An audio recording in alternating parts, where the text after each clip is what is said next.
8-Man All-Star Game Radio Network continues its coverage of the 39th annual 8-Man All-Star Games from Trojan Field in Beloit, as 40 of the top players in Division II in the state of Kansas bring their talent to the field in this afternoon's East-West battle. Here with all the play-by-play action of the 8-Man Division II All-Star Game is Dusty Dinas. Good afternoon from Trojan Field in Beloit for the 39th annual 8-Man All-Star Games. Alongside color commentator Todd Kroger, sideline reporter Wade Gerstner, and our intern Matthew Rice, Dusty Dinas with you on this fine Saturday afternoon as we welcome 40 of the best 8-Man Division II players in the state of Kansas. And a big welcome to our listeners on the 8-Man All-Star Game Radio Network on KR92 in Belleville, Katy Country 94, KDNS Downs Beloit, 95.5 FM KNDY Marysville, 98.9 1540 KMCP in McPherson, 99.3 1370 Coral in Iola, and 1540 KLQR in Larned. And to those listening online at AstorRadio.com, the KQ&K stream and app, and www.8manallstars.com. Glad to have you all with us today. Before we proceed, let us fill you in on how this terrific event became a reality. In 1985, the 8-Man Coaches Association created the Kansas 8-Man All-Star Football Game. The following year, 1986, area student-athletes participated in the first game at Trojan Stadium in Beloit, Kansas. Players are selected by the 8-Man Coaches Committee each December. In 2001, after many requests, the 8-Man All-Star Football Game became plural as 2 8-Man division games were played, with one being played in the morning and another played in the afternoon. These 8-Man All-Star Games rely on the support of the community as well as resources from the North Central Kansas Technical College, Beloit Junior Senior High School, the Knights of Columbus, and the Beloit Rotary Club. Playing the biggest role in handling the organization of the event is the 8-Man All-Star Game Committee, as they work together to cover all the fine details behind the scenes to make sure the games and the entire week of activities go smoothly. A huge thanks to the chairman, Dave Dubert, and the entire committee for their hard work and extra efforts in making this one-of-a-kind event possible in the city of Beloit. The entire week of fun began for the 88-Man All-Stars on Tuesday as they checked into the North Central Kansas Technical College, went through 2 meetings, and, of course, practiced. Off the field, there are other things to do for the players. They went to the movies, attended an NCK Tech College tour, 8-Man pep rally at Chautauqua Park in Beloit, and participated in Friday Night Lights yesterday. Plus, they enjoyed a players' banquet and meal last night at the Student Union. It was the most lively players' banquet that we have ever had. I'll just put it that way. There were some jokes that I can't repeat on the radio, actually, that were said at the banquet last night. But it was all in good fun, a great time. And now, for many, they're headed to the field for the last time to play football competitively, while others will be taking their talent to the next level in college. Again, judging by the chats of the players, we've seen them all week. They're ready to showcase their talents today in the 39th annual 8-Man All-Star Games here at Trojan Field in Beloit. We do thank the officials for today's game. They include Dalton Provost, Zeke Haig, James Garrettson, Easton Burton, and Mark Zarbanicki. Those are our officials today, and a big thanks to the trainer, Steve Schrader, and Taylor Lapie, the student trainer from Smith Center, joining us as well this year. When we return on the 8-Man All-Star pregame show, we'll profile a few of our All-Star participants. We will be back in 2 minutes. This is the 8-Man All-Star Game Radio Network. Multiple area athletes are competing today in the 8-Man Division II All-Star Games, and included in that are 3-time state champion and 39-game winning streak representatives from Axtell, Grady Bussing, Grant Bussing, and Sawyer Dieters. The Eagles have had a stranglehold on their competition at the 8-Man Division II level. Again, 3 straight 13-0 state championship seasons, 39 games in a row, 43 of their last 44.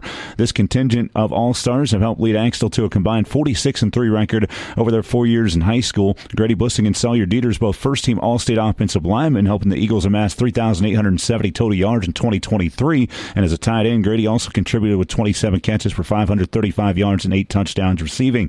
All 3 athletes were also key contributors to the Axtell defense, which after giving up 44 points in the season opener to Care Parable, the Eagles held every other opponent to 1 score or less, including 5 shutouts, culminating with a 50-0 win in the snowy state title game against South Central in Newton. Grant Bussing was a first-team all-defensive lineman in the state and 8-Man Division II. Bussing says he's honored and thanked the support system of the Axtell community. It means a lot, showing all of our hard work paid off, and showing younger kids that anything's possible and you believe you can put your mind to it. Their community is very beneficial. They're at every game, and they do awesome. Grady Bussing offered some thoughts on the moments that stand out in his career and the opportunity to play with his teammates one last time. All the memories made, all the fun we had, and brotherhood with all my teammates. And we've been close for a while now, so it's great to play with them one last time. Just being a role model for all the future kids coming up and hoping to go out and perform. Sawyer Dieters looked back on the journey over the past 4 years and is also happy to have one more game. Getting to know all these other teams I've been a part of and just realizing how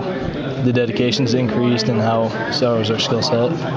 I mean, it's just an amazing opportunity to have. It shows that we will represent our school well and hopefully make them proud. The Osborne Bulldogs know all about the Axel Eagles, as unfortunately their season ended at their hands the last 2 years in the third round of the 8-man Division II playoffs, but Osborne still had a lot of success, combining to go 18-4 over the last 2 seasons. They have 2 8-man All-Stars in Doak Guttery and Nathan Goheen. Goheen played many different positions during his career, but stood out as a linebacker, an All-State first-team pick in 2023. He had 89 tackles, including 18 for loss, and a team-high 8.5 sacks. He offered his thoughts on fighting through a shoulder injury and some different roles that he played in his time at Osborne. That obviously put a lot of pressure on because you got to face the fact that you might get hurt any play, any time. My sophomore year, I got a lot more playing and with a linebacker, and I was a right guard. And that was an experience for sure. Junior year, I went to end and linebacker again, and then I really liked that, and Coach got me back there. So from there, I just got better at those positions, and worked out for us. Guttery also played a multitude of roles for Steve Tiernan's Bulldogs, started at quarterback most of his sophomore and junior season, and split time depending on injury status between quarterback and end during his senior year. He threw for over 1,500 yards, 25 touchdowns, and ran for another 1,431 scores. Guttery discussed the real possibility of missing his senior year with a back injury and what he learned from playing for Coach Tiernan these past 4 seasons. Some things I've learned under Tiernan over the years is how to always be prepared and ready for your opponent. I wasn't even know if I was going to be able to play my senior year until maybe 1st of September. So, yeah, it's been a wild ride for sure, but I wouldn't change it for anything. Also familiar with his new Osborne Bulldog teammates is Lakeside's Ian Kersine, who went to school in the eastern part of Osborne County and was a rival of those Bulldog players during his high school career. Kersine was a starter all 4 years for the Lakeside Knights and really became a mainstay offensively over the past couple of seasons. He actually amassed over 1,000 all-purpose yards each of the last 3, career-high 1,889 all-purpose yards as a junior, and a career-high 1,448 yards and 32 touchdowns rushing in his senior season. He was also a state powerlifting champion in the weight room, is what he attributed to his success. Yeah, at the junior high level, that's when I started my lifting journey, which lifting's played a big part. But as you got to the high school level, it kind of, you could tell people got bigger, faster, and they started to catch up. So you had to find different ways to do that, and I did that by trying to get more speed was a big part in what I needed to get as I went down the road. Catch all 6 of these area athletes and many more playing in the 8-man Division II All-Star Game. It's coming up shortly. We'll have our pregame show continuing as we will be joined by the head coaches of the 8-man Division II All-Star teams, West Coach Mitch Engelken from Stafford and East Coach Nick Anderson of Frankfort. We'll be back in 2 minutes. This is the 8-man All-Star Game Radio Network. Continuing to grow to meet your needs, the Guarantee State Bank and Trust Company. With 100 years under our belt, the Guarantee offers the convenient banking tools you need today. Digital banking services with the Guarantee on the go, along with the traditional banking services from the Guarantee staff you know and trust. Visit GuaranteeState.com or see us in person at any of our 9 locations in North Central Kansas. Member FDIC, the Guarantee, your community bank. Your tire headquarters is Thompson's OK Tire in Beloit. For light truck to car to tractor, if it's a tire you need or if it's tire related, like balancing or repair, stop by Thompson Tire. Plus, they can align your car's front end and save the life of your existing tires. For new tires and wheels, see the staff at Thompson's OK Tire in Beloit, a proud supporter of the Beloit Trojans and the St. John's Tipton Blue Jays. Wishing them good luck this season. Remus Farms in Concord City is a proud supporter of the area athletes in this year's 8-man All-Star Games. They want to congratulate all the players on a great career. Remus Farms Chemical and Fertilizer is your wholesale fertilizer dealer in Kansas. They wish the best to all the young men playing in today's games and give a special shout-out to the athletes from North Central Kansas, including Lakeside's Ian Kersine, Nathan Goheen and Doak Guttery of Osborne, and Chancellor Mark from St. John's Tipton. Good luck, All-Stars, from Remus Farms LLC in Concord City. Success is not given. It has to be earned. It takes grit, a relentless pursuit of your passion, the courage to commit to the daily grind to perfect the skills needed to become a leader in your field. The path to success is different for everyone, but those with grit stand out from the crowd. And at NCK Tech, you can too. They train you, test you, and give you the tools to be successful. All you need is a place to grow your grit. Visit nckTC.edu and learn more. Schedule a campus visit today. Grow your grit, NCK Tech. Hey, Dusty Donis back here on the pregame show on the Kansas 8-Man All-Star Radio Network, the Division II All-Star Game. We're joined by the West head coach, Mitch Engelken from Stafford. Mitch, first of all, thanks for taking some time to join us. Obviously, you're familiar with the 8-man game, and last year you were able to be an assistant coach here, stepping up to the head coaching role. What's been the difference for you so far here this year, and what kind of group do you have this year?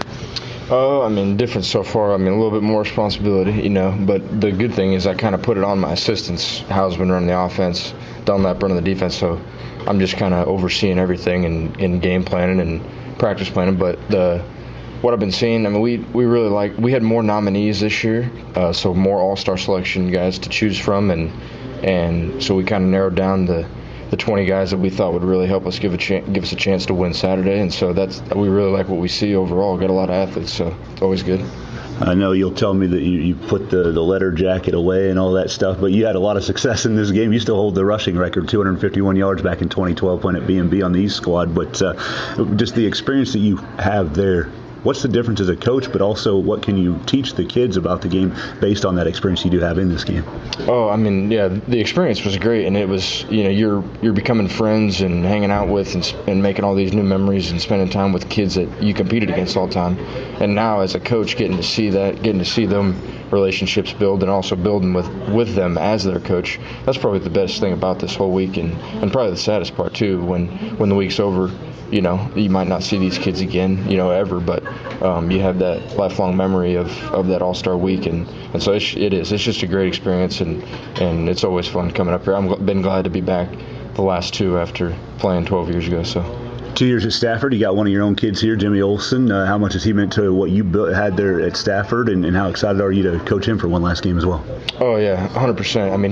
He's been a great leader for our school and team overall. He was a sophomore the year before I got there, and he hadn't done high school football. He hadn't done football since junior high, and he was at a different school at that time. And so getting him to come out for football was awesome. And when he came out, a few others came out with him, and he's just a great leader, great attitude, works his butt off every day, yes sir type of guy, and does it the way it's supposed to be done. So I'm very excited to get to see him play again and to coach him one more time. So going against the East, as far as what you think your strengths are compared to what theirs are, obviously you're from that area originally, so you know the talent that comes out of the East, especially from the Twin Valley League and Coach Anderson's group over there. What do you expect from them, and how do you think you can match up? Well, it's going to depend a little bit on who's calling the offense and defense, but we'll adapt and go from there. But I know the actual boys, I got to coach them for a few years there, and of course they were in junior high at that time, but they're big now, so they've got some big guys, and I coached the Osborne kids too for a year, and so they've got some great athletes. They've got some size and some speed. I think the only question was looking at their roster was who the quarterback was going to be, but either way they're all stars and they're here for a reason. So it's going to be a good game, but I am excited. This will be one of the few times being in this game on the west side that I would cheer against the East, but yeah, we want to win on the west side, even though I did play on the gold team. So, but we're looking forward to it. I'm excited. Mitch Engelken, the head coach of the Stafford Trojans and the Division II West All-Stars. Thanks for the time, man, and best of luck today. Yeah, hey, thanks a lot. Hopefully we can get a win. Stay tuned. Coming back, we'll talk with Nick Anderson, the Frankfort head coach and head coach of the Division II East All-Stars, here on the pregame show. Welcome back on our pregame show here on the 8-Man All-Star Game Radio Network and Katy Country 94. We're pleased to be joined now by the Division II East head coach, Nick Anderson, head coach of the Frankfort Wildcats. First of all, thanks for taking some time to be here. I know this is an opportunity, just from hearing you talk earlier this week at the luncheon, that you're relishing in and enjoying the fact that you'll be able to be the head coach of this D2 East team. What's the experience been like for you this week as you get prepared for today's game? Yeah, first of all, it's a great honor, and I was, very appreciative for the offer to have the opportunity to coach in this game. I've been a head coach for 8 years now, and I've always wanted the opportunity, and so I was very happy when that was available this year. And I told the kids throughout the week that, everything that I've experienced has been above and beyond my expectations as far as, just how the week has went and how the kids have, bought in and, built relationships with each other and just how they've treated us as a coaching staff and treated each other. So it's been fantastic and an experience that I won't forget. Most coaches are lucky enough to have some of their own kids that they get to coach here. Some years that's not the case, but you've got two of them, and Brock Armstrong and Wyatt Keller from your Frankfurt squad that's had success here over the past. What's it like to just be able to partake in that with them again and be a part of that for them? Yeah, I remember, this fall when we lost in the sub-state game versus Axtell, and, giving them both hugs and crying with them because we both thought that it was our last opportunity to be together. And so to get another opportunity to coach them for a week has been very special. And those two have meant a lot to me individually and a lot to our football program. And, they've been a big part of the success we've had during their time at Frankfurt. So just been an honor to be able to coach them again, and super happy that they get an opportunity to put a helmet on again. You mentioned the loss to Axtell. I only bring that up because now you get to coach these kids instead of playing against them that are from Axtell and Hanover and the Twin Valley League. And so just based on that, you've got a good group of kids. But as you've looked at your whole team coming into this, how do you feel about the group and some of the strengths that you have? Yeah, being a TVL guy, obviously I'm biased, and I think it's the best small league in the state of Kansas. You just look at the state championships and the amount of success that comes from that area is just crazy. So anytime you get to coach with TVL kids, you got good kids, well-coached kids, and they haven't disappointed, that's for sure. And it has been a nice, refreshing to be on the other end, obviously, with them. But overall, as a team, guys have just really stepped up, and guys I didn't really know much about have really impressed me. And I think we got some dudes on our team, and I'm really excited to see how they perform. Obviously, you don't know what position everybody's going to be playing for the opponent, but what are your thoughts on the West team from what you might know about some of their kids? To be honest with you, I'm not that familiar. We don't play too many West schools. Our focus has been trying to get the right pieces in the right spots for our team, more than focusing and worrying about the other team. So to be honest with you, I can't tell you a lot. I know they're going to be well coached. Mitch Engelken is a great X&O guy and a great motivator. So I know that they will have that going for them. Mick Anderson, coach of Frankfurt Wildcats and the Division II East All-Stars. Thanks for the time, Coach. Best of luck today. I appreciate it.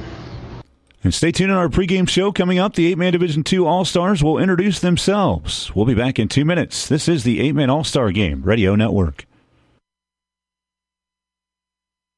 Attention all farmers, truckers, and haulers. Miller Welding of Downs is proud to be a distributor of Sherco's top-of-the-line tarp and hopper openers. Not only do they sell, but they can also install and service your Sherco electric tarp and hopper openers. Sherco offers a wide range of tarping solutions for the agriculture industry for everything from grain trailers, grain trucks, grain carts, wagons, and more. Their advanced technology allows you to cover and uncover loads effortlessly, saving you time and hassle on every job. Visit Miller Welding on Highway 24 just west of Downs or call 785-454-3425 to find out more. For the latest news, standings, and schedules for your favorite high school teams, visit ncksports.com, your home on the web for high school sports involving the North Central Activities Association, Northern Plains League, plus Smith Center and Concordia.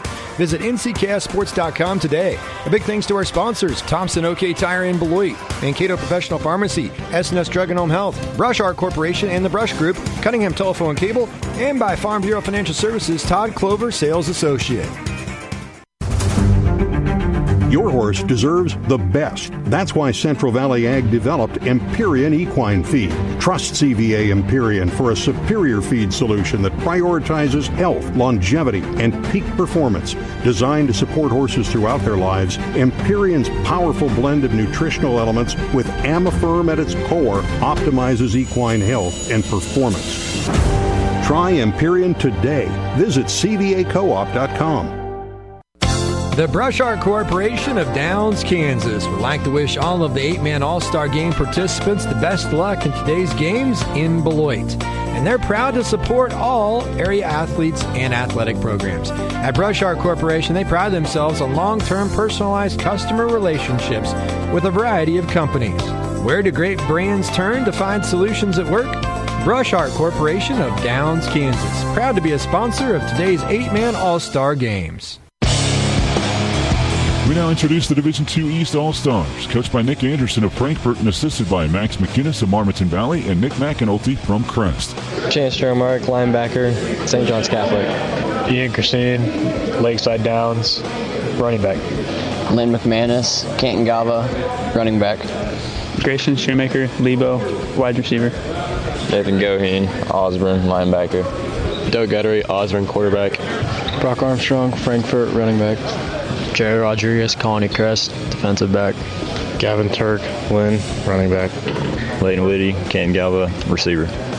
Riley Vitt, St. Paul High School, outside linebacker. Wyatt Collins, Canton Galva, tight end. Levi Griffith, line, Hanover. Grady Bissing, Axel, tight end. Wyatt Keller, Frankfurt, linebacker. Grant Bussing, Axtell, lineman. Zachary Kirkpatrick, St. Paul High School, defensive tackle. Daniel Furens, Marmaton Valley High School, offensive lineman. Sawyer Dieters, Axtell High School, defensive line. Callan Wentz, tight end, Fairfield, Kansas. And now let's meet the Division II West All-Stars, coached by Mitch Engelken of Stafford, assisted by Corey Dunlap of Kinsley and Matt Hausman of Hodgman County. Lucas Dunham, wide receiver, South Barbara High School. Landon Schmidberger, quarterback, Victoria High. Isaiah Jellison, running back, South Central High School. Jimmy Olson, wide receiver, Stafford High School. Brody Batchman, linebacker, Sylvan Grove.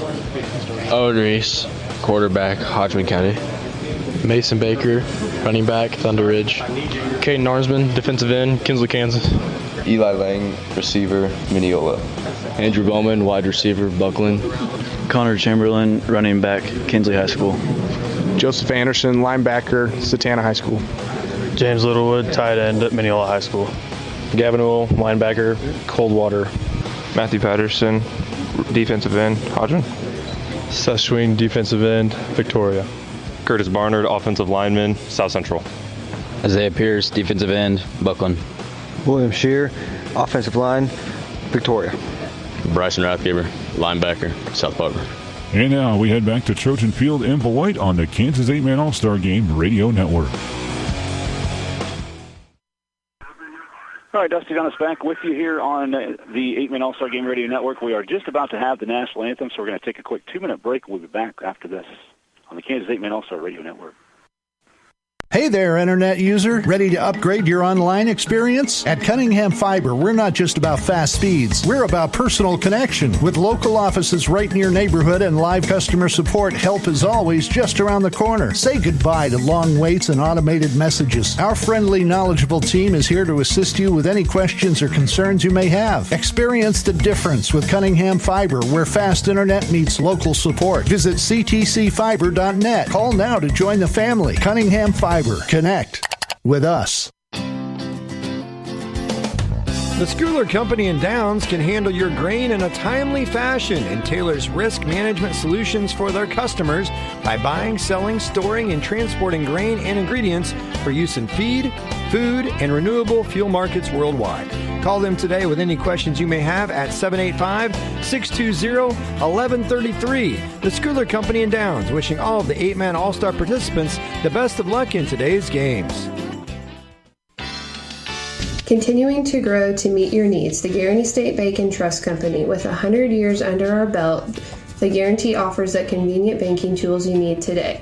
Digital banking services with the Guarantee on the go, along with the traditional banking services from the Guarantee staff you know and trust. Visit GuaranteeState.com or see us in person at any of our 9 locations in North Central Kansas. Member FDIC, the Guarantee, your community bank.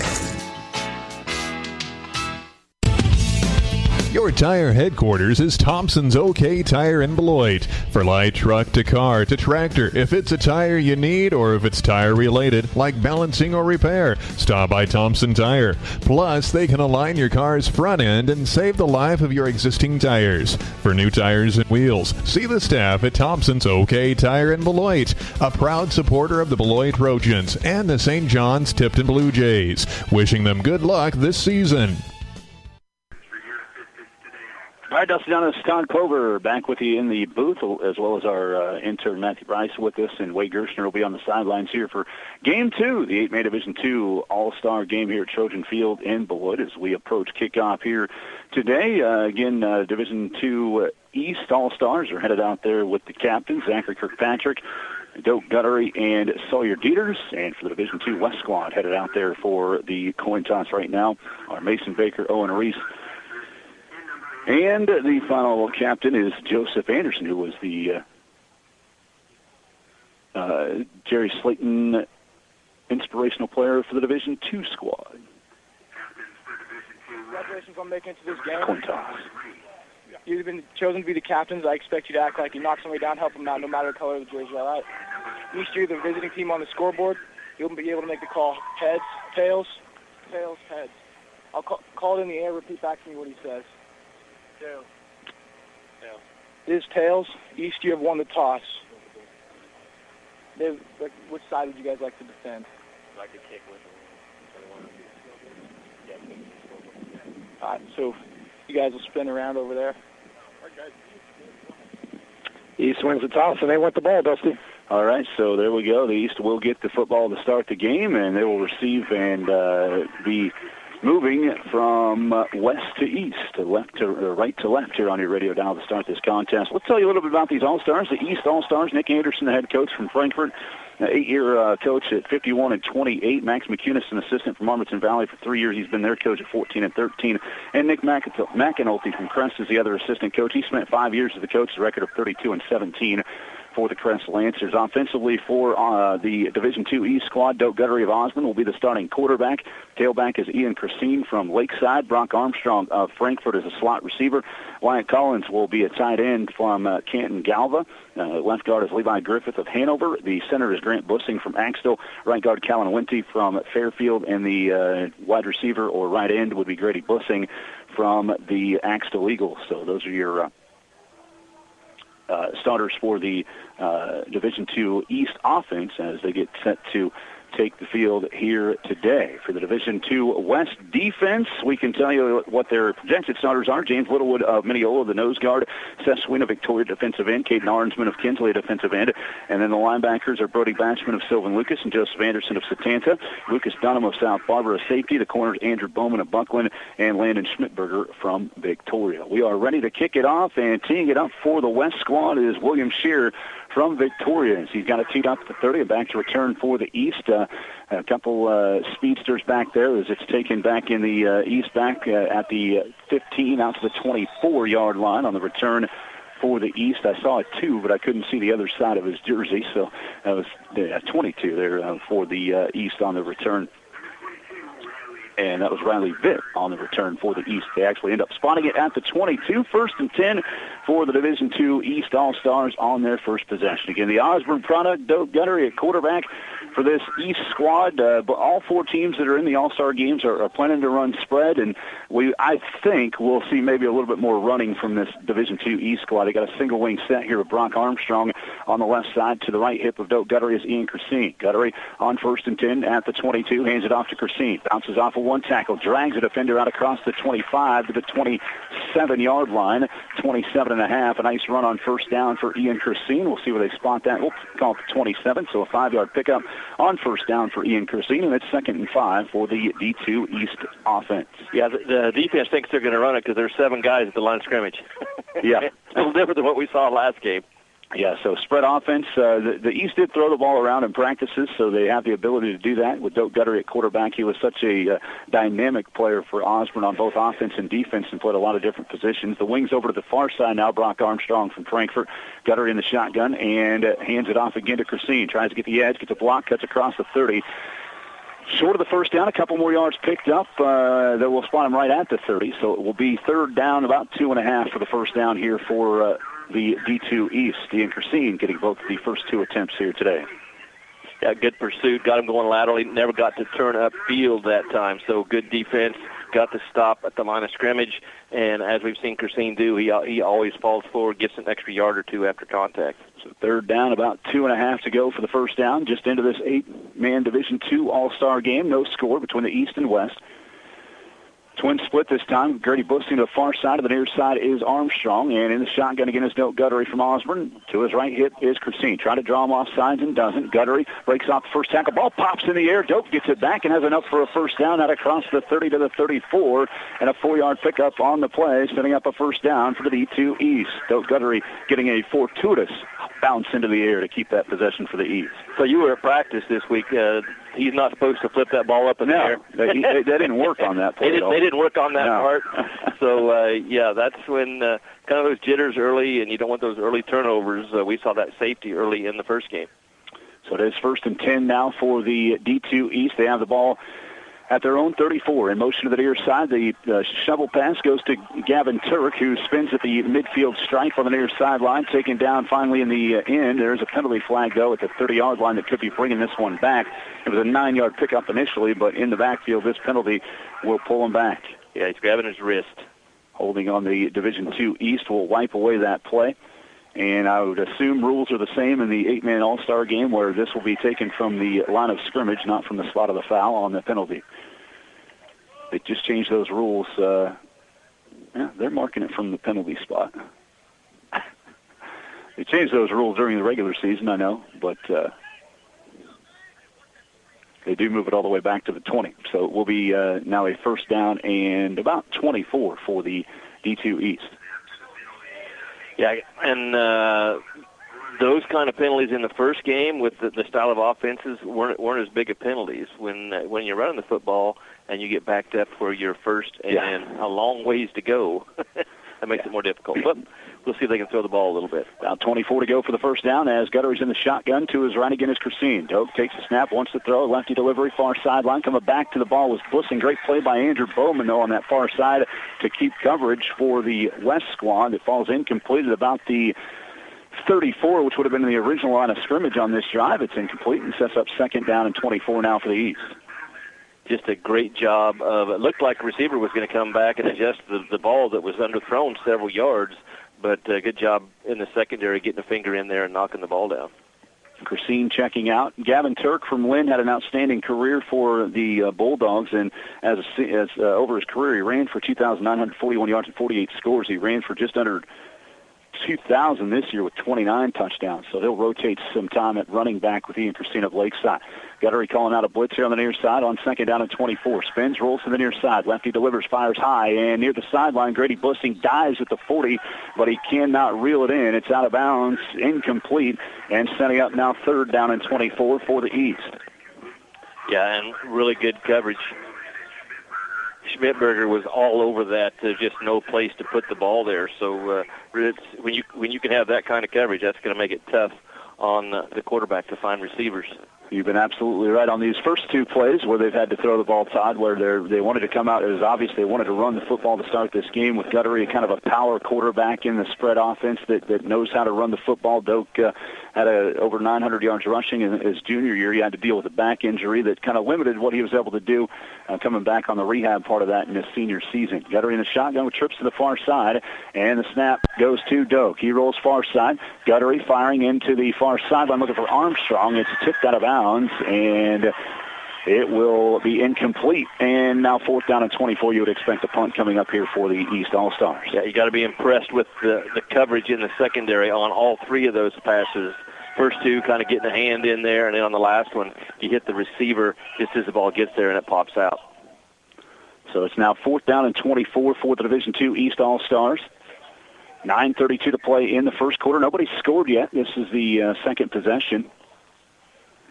And this is the first possession. The D2 East sent to punt the football away and give the second possession to the West if they get it off. The punt for the East is a high one. It takes a roll and back to return and receive there for the West, letting it roll all the way down to the 20 with Lucas Dunham. And that's where the West will take over their first possession, right basically at the 20-yard line. Knows the football will be ahead of the 20, almost the 21 for the West All-Stars. Offense for the West will be at quarterback Owen Reese from Hodgman County. The slot receiver is Mason Baker from Thunder Ridge. The flanker Eli Lang from Mineola. Wide receiver is Kinsley's Connor Chamberlain. Center Matt Patterson from Hodgman County. Left guard Curtis Barnard of South Central. Right guard is William Shear from Victoria. And Gavin Ohl at the right end spot for the offense of the West from South Central. So those are your 8 starters on the West side of things. As there are 2 receivers bunched near side, one to the far, or one to the near, 2 to the far. Pass goes far side, and it's caught by Mason Baker of Thunder Ridge as he gets out near the 30. We'll call it the 29, so pick up of about 8.5 on first down, setting up second down and very short on the pass play. The starters for this defense for the Division II East, Zachary Kirkpatrick from St. Paul and Sawyer Dieters of Axel are the down linemen. The defensive tackles, outside linebackers Nathan Goheen of Osborne, Chance Dearmark of St. John's Tipton, safety Grayson Shoemaker of Lebo, middle linebacker Wyatt Keller from Frankfort, and the corners are Lane McManus of Canton Galva and Jerry Rodriguez from Crest. Here's a give off here, and Mason Baker bringing it around the end on the midfield stripe and all the way into the East territory at the 38. Well, plenty of time to throw on the first down, and then you just got a bit of a reverse there where you flip it to the receiver in motion, and you get the corner. There's nobody setting the edge, nobody getting across.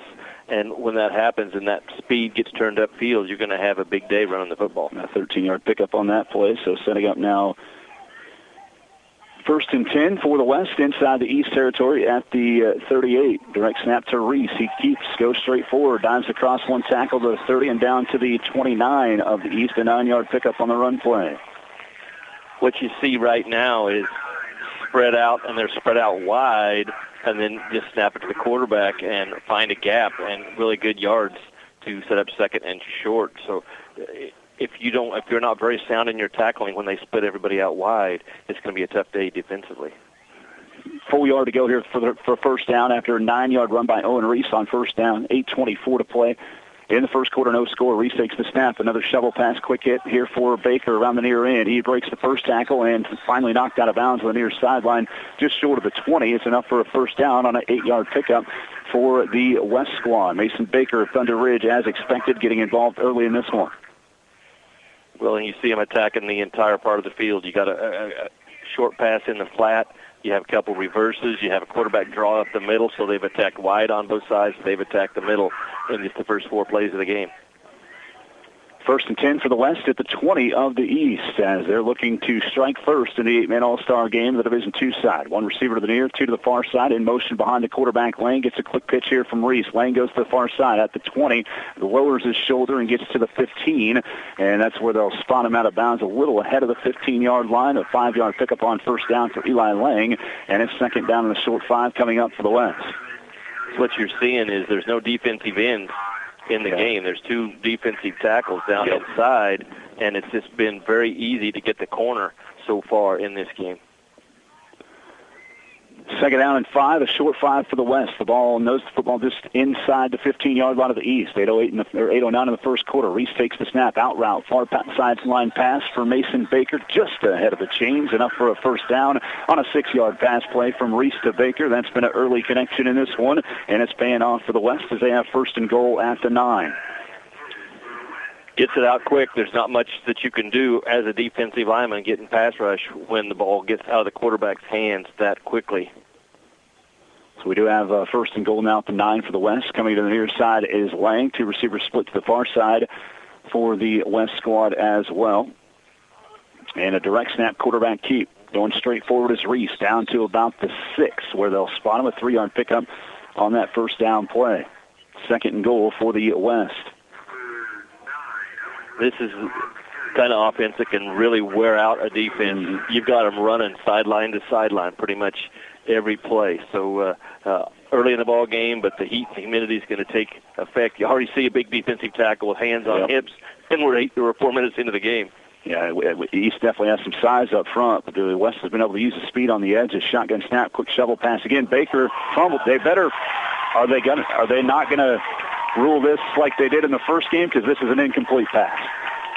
It was a shovel pass forward to Mason Baker. It is 100% an incomplete pass. They gave this to the East in the first game, and they will talk, and we'll see if they administer this right in game 2.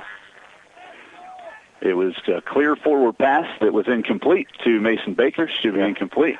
They gave it to the East again. But what I'm seeing them do in this game... Mitch Engelken's not happy about it, obviously, either. I see him catching it and flipping it like this forward. The ball is going forward. If it's going forward at all, it is an incomplete pass. It's the same thing that happened in the first game. Yeah. So, we'll call it a fumble. Administered incorrectly for the 2nd straight game. It's weird that you'd see that in 2 games in a row, but I guess they're consistent. I did not see who recovered the fumble. 60, Kirkpatrick. So the East has it at the 5, 1st and 10. Going to Corsini and breaks one tackle, dives across the 10 and out to the 12-yard line. We'll call it the 11, a 6-yard run there for Ian Corsini. We'll go down to Wade. Yeah, and go ahead and leave my volume up, and I'll turn this off here. Yeah. But yeah, they're consistent. You're absolutely right. But that's a pass. And yeah, the same reaction came from the West in this game as it did in the first game. 2nd down and 4 coming up now for the East after the 6-yard run by Ian Corsini on 1st down. Pistol snap goes to Doak Gutter. He lowers his shoulder, has enough for a 1st down out across the 15 near the 20-yard line and actually down to the 21. A nice run there for Doak Gutter of 10 yards, his 2nd carry of the game for 14. Yeah, that just gets a good-sized running back that's playing quarterback position, big physical player, just straight ahead. And you're seeing same thing I said with Corsini. You're going to get yards after contact, and that's something that's going to wear on a defense, too, on what's going to end up being a hot, muggy afternoon. Not hot, but you're not used to 3 hours playing football because you haven't been doing it since the fall. Definitely muggy. They did pull that back to the 20 on the spot, so it's a 9-yard pickup, but still a 1st down for the East. Guttery in the shotgun, sending Armstrong in motion to the far side for the East. Low snap, Guttery rolls, has to go to this other side, looking for Bussing over there. Bowman's there on the coverage, and Bussing actually had to come over up the top of the back of Bowman, and it fell incomplete at about the 35. Bowman actually kind of got twisted around there, but no contact as far as it was deemed for an interference call. Ball falls incomplete, 2nd and 10 for the East. 0 for 4 passing to start the game for the East, by the way.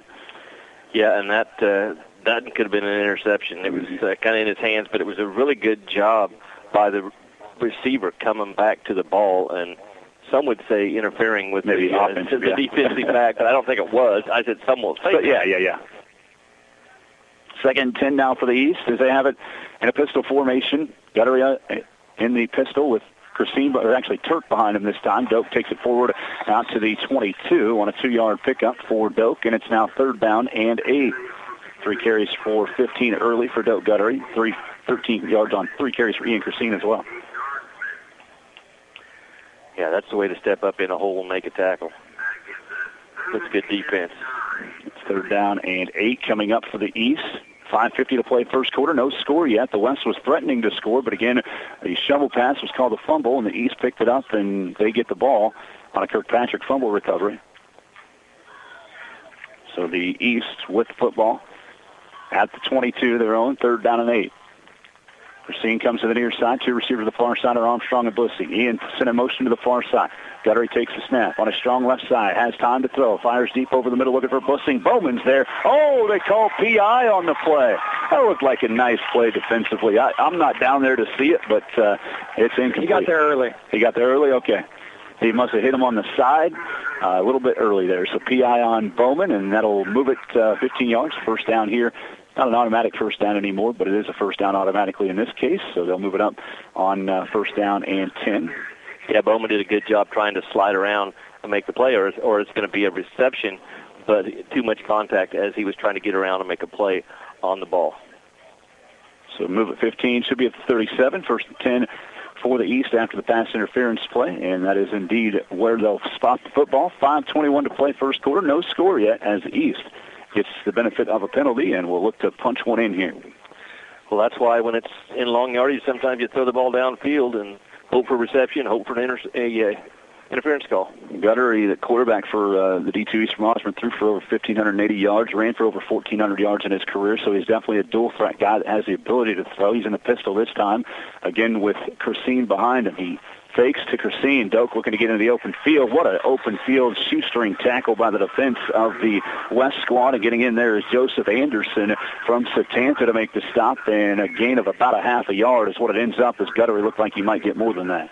Yeah, it looked like it was a really big hole, but Doak's not your quick quarterback that's going to get through the hole quick. And he's the power back that's going to get through there. So you get through there a little quicker, and that was blocked for good yards. So Guttery with the carry there, picks up, we'll give him a yard, 2nd down and 9 coming up here for the East. Turk back in there to the left hip of Guttery at running back. Doak has some time, fires over the middle. Nice defensive play. Bowman's been around the ball pretty much every time, it seems like, when that ball goes into the air. And Andrew Bowman knocks the ball incomplete over the middle at midfield. And it's now 3rd down and 9 for the East. Bowman saying, what's the record for passes defended in an 8-man game? Because I'm already there, and we're at 438 in the first quarter. Absolutely. He's just been all over the place for this defense. Bowman for the Buckland Red Aces had an interception this season, 41 tackles, 21 career tackles for loss, 307 total tackles. Wasn't, I guess, maybe a ball hawk as far as getting interceptions, but I would guess in his regular high school games he was all over the football as well and getting those pass deflections, which sometimes are just as big as an interception. 3rd down and 9 for the Division II East. 2 receivers the far side, 1 to the near. Gunnery wants to throw. Rolling to the near side. Fires over the middle. Oh, sliding across the middle off the fingertips of Grady Bussing as he had to reach back as he slid to the field and the turf at the 30. It falls incomplete. Would have been enough for a first down, but it's incomplete, and it's now 4th down and 9. Ball at your own 38. We'll see what the East decides to do. I would imagine they will be going for it here on this 3rd or 4th down and 9 near midfield. Yeah, you have that really nice-looking grass field, but sometimes you need really a long cleat to make sure, because when he tried to put on the brakes there, the ball was a little bit behind him. Yeah, his feet went out from underneath him. Definitely some slipping in that first game that I noticed, too. East is actually going to punt, and in punt formation is Wyatt Collins. I'll say they're in punt formation. I won't say they're actually going to punt until they do, and Wyatt Collins does punt it. It's an end-over-end kick. Takes a bounce inside the 2. It's reeled in and rolling. I think they'll give him a spot outside the end zone, and they do. Back there trying to field it was Lucas Dunham, and it went through his hands at about the 5 and then rolled down inside the 5. Down to the 1 is where the spot will be where forward progress was stopped. He did roll into the end zone and was taken down there, but no safety because they do give him the forward progress to the 1. But the West is backed all the way up to start their second possession. They'll have to go 79 yards for a score. Well, yeah, and the longest run in history is just 76 yards, so you can set a record here if you break one. Let's do it. We call it into fruition like Mason Scherr up at Kensington that one year, right? Exactly. Shotgun snap. Reese fires a pass far side, and it is caught over there by Chamberlain. We're not going to have the 79-yard touchdown, but we do have a 10-yard pass play on first down to get some more room here offensively. It's first down on a 10-yard pass from Owen Reese to Connor Chamberlain from Kinsley is where Chamberlain hails from. And that first drive was very impressive. Hey, and I'm down here on the sideline with Ian Christina Lakeside. You had to travel a long way to get to this one, didn't you? Not very far at all. It's been fun, though. What's it mean to you to have family and friends and people here supporting the 8-man All-Star Game? It's definitely good to see. It definitely helps that it's not 5 hours away like some of these guys, but I appreciate everybody coming. Your second All-Star game in a short period of time in 2 different sports, isn't it? Yeah, it is. Which experience is better? Definitely the football. This is my sport. I love it. And definitely the 4 days being here, you get to build a relationship with these guys that you can't build with anybody else. What's it like to play against guys that you didn't stand in league play or district play, and now all of a sudden they're your teammates? It's really good because those guys were some of the toughest people I knew and hardest players to play against. So it's good to have them in our backfield with us or on defense because they help our team out a lot. What's your future plans? I plan to play football at Kansas West Wing and major in chemistry. Good luck, man. Thank you. And that was Ian Christine from Lakeside as he is off to a good start here for the East squad. Nobody's scored yet in this game. 3:48 first quarter. Owen Reese had a pass attempt that went awry here in about the 24. It was his first incompletion of the game. He's 5 of 6 for 46 yards passing for the West. He's in the shotgun right now. One receiver to the near side and one to the far, actually. A little screen pass to the near side of Mason Baker at the 10. Breaks off the tackle at the 15 out to the 16. Pickup of about 5 on that pass play there, and it'll be 3rd down and 5 coming up once they spot this one. Mason Baker, you could tell, was going to be a focal point of this offense. Really, I could see that during practices this week, and he's already got 5 catches and doing a fine job in the receiving game for this East squad.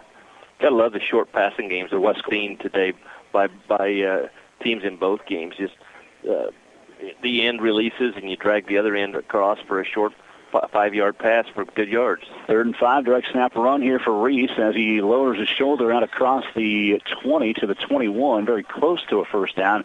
I will wait and see where this spot is to determine whether he got enough. It does look like by the way they spotted it, he should have enough. They're going to have to measure it, but I don't know. My eyesight's not as good at 40 as it used to be when I first started doing this with you, right? You're always the eagle eye. I'm like, Dusty's pretty confident. How can he think he knows that first down? And you always got it right. And it's like he can't be guessing because he always gets it right. But, yeah, age eventually takes over. Yeah, I think it's going to take over on this one. Let's go down to Wade. All right, we're here with Osborne Bulldog, Doak Guttery, who's playing quarterback here today in this All-Star game. What's it like going against all these Bullets with these other All-Stars? It's been a good experience being able to play with all your old rivals and other teams we played in the playoffs like Axtell. It's been a fun experience having them on our side. Quickly a reminder that you're back in the football and took a few hits early, huh? Yeah, I'm a little sore, but not horrible yet, so we'll see how it goes. What's been the best part of this whole experience for you? Just hanging out with the guys in the dorms after practices and just creating a bond. Talk to any guys from Osborne that have been in the All-Star game before to give you a little advice? Not really. I did talk to Luke Bates, though, from St. John's Tipton, and he told me how much fun it was last year. I can't believe everything Luke tells you. Just remember that. Yeah. But what are your plans going forward? I plan to go to Kansas State next year. Best of luck to you, and best of luck the rest of the day. Thank you.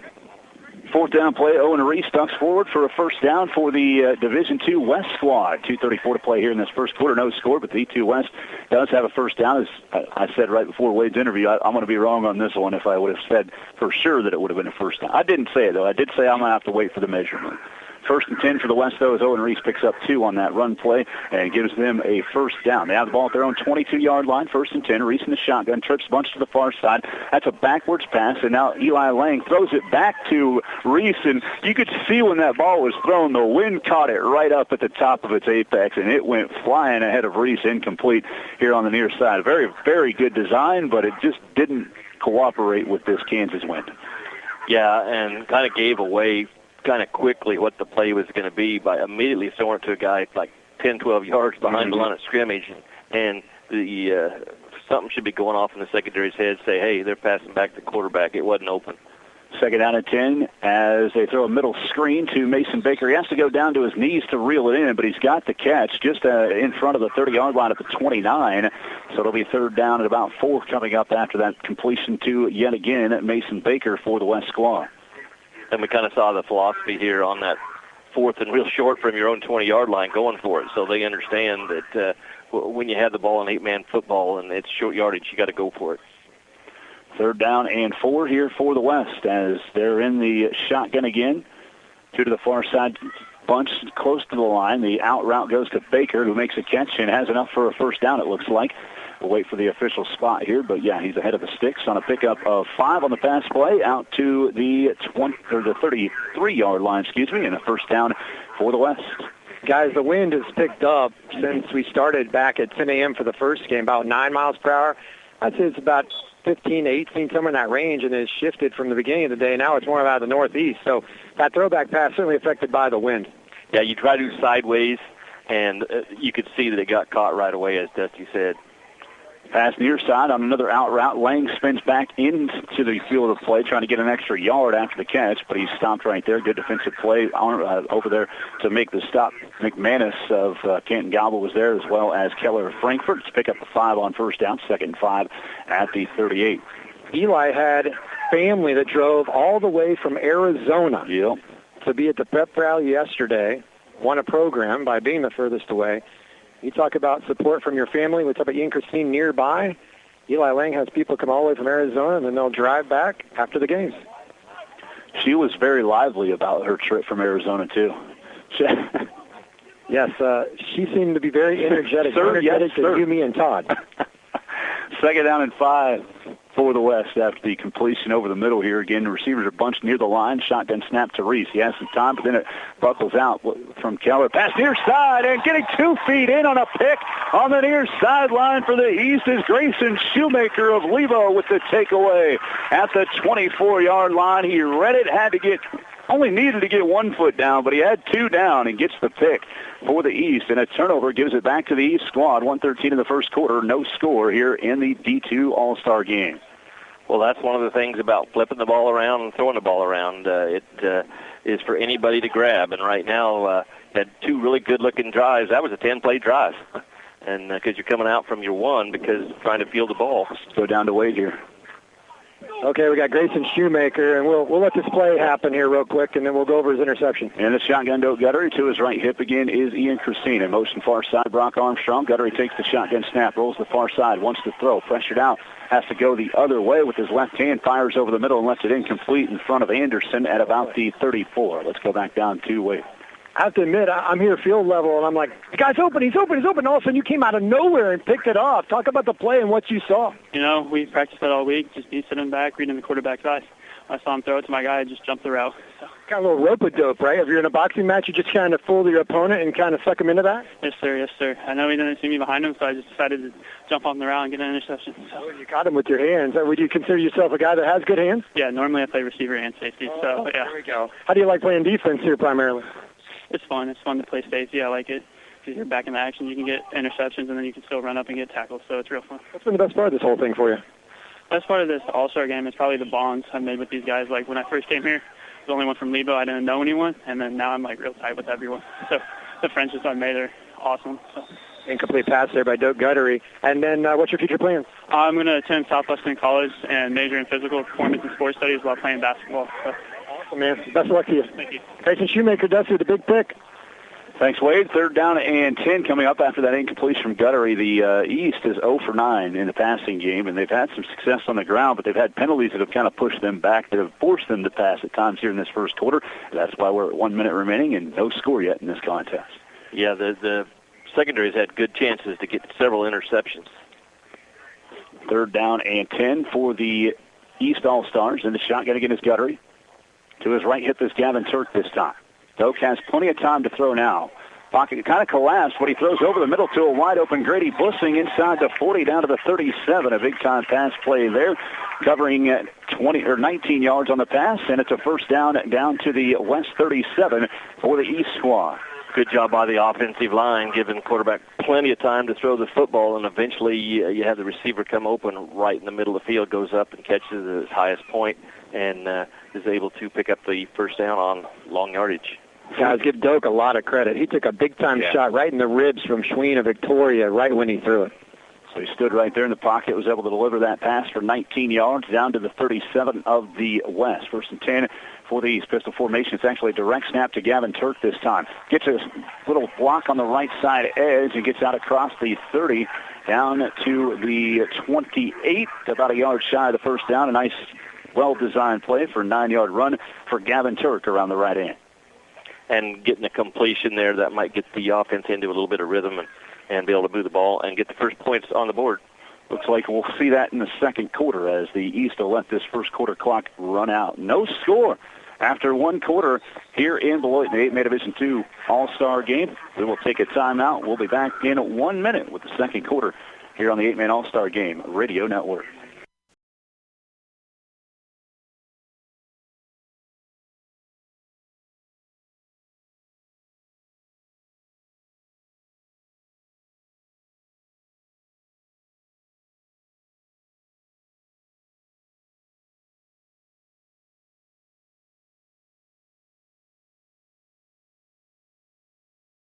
Yeah, welcome back on the Kansas 8-Man All-Star Game Radio Network. This first quarter definitely was a quicker one in the D2 game than it was in the D1 game, as the East has 2nd down and 1 coming up here to start the second quarter. First play of the second quarter will be at the 38. Oh, getting a very early start as Levi Griffith off the left end there, left guard actually, for the East squad, and that'll back him up 5 yards. So the first play of the second quarter, not even a play that's in the clock, is a false start by Griffith. So a 5-yard penalty there for the East will back him up, setting up now 2nd down and 6 for the D2 East. Second penalty of the game for the East.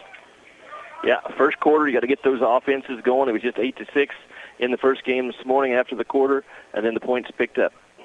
2nd down and 6. Shotgun snap, or pistol snap actually. Christine hands it off to Ian, Guttery handed it off to Christine, and Ian was taken down immediately. Another loss of 2 on the play, and it's now 3rd down and 8 back at the 35 of the West for the East squad. That's Sween with another nice play. He's having a good first quarter and first play of the second. 3rd down and 8 now for the East, as Todd said, trying to get these offenses going. Get some points on the board. This is obviously the lowest scoring first quarter in the 8-man football game. You can't get lower than 0-0, can you? 3rd down and 8.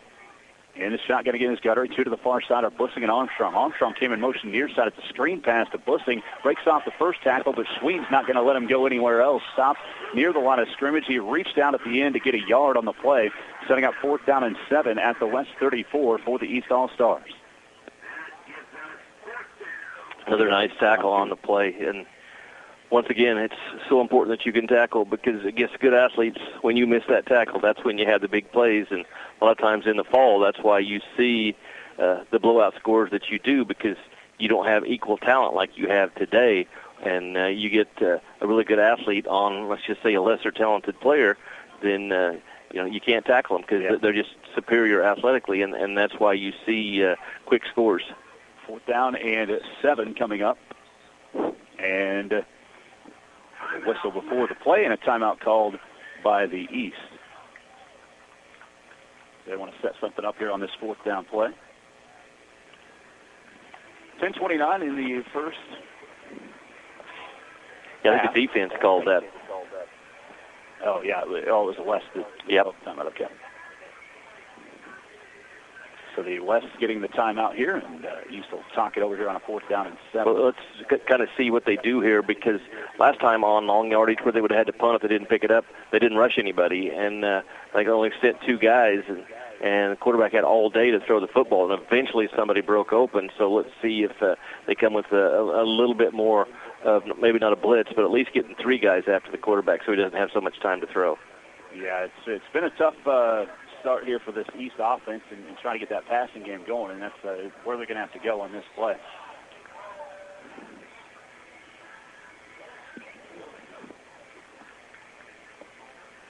.29 here in the first as the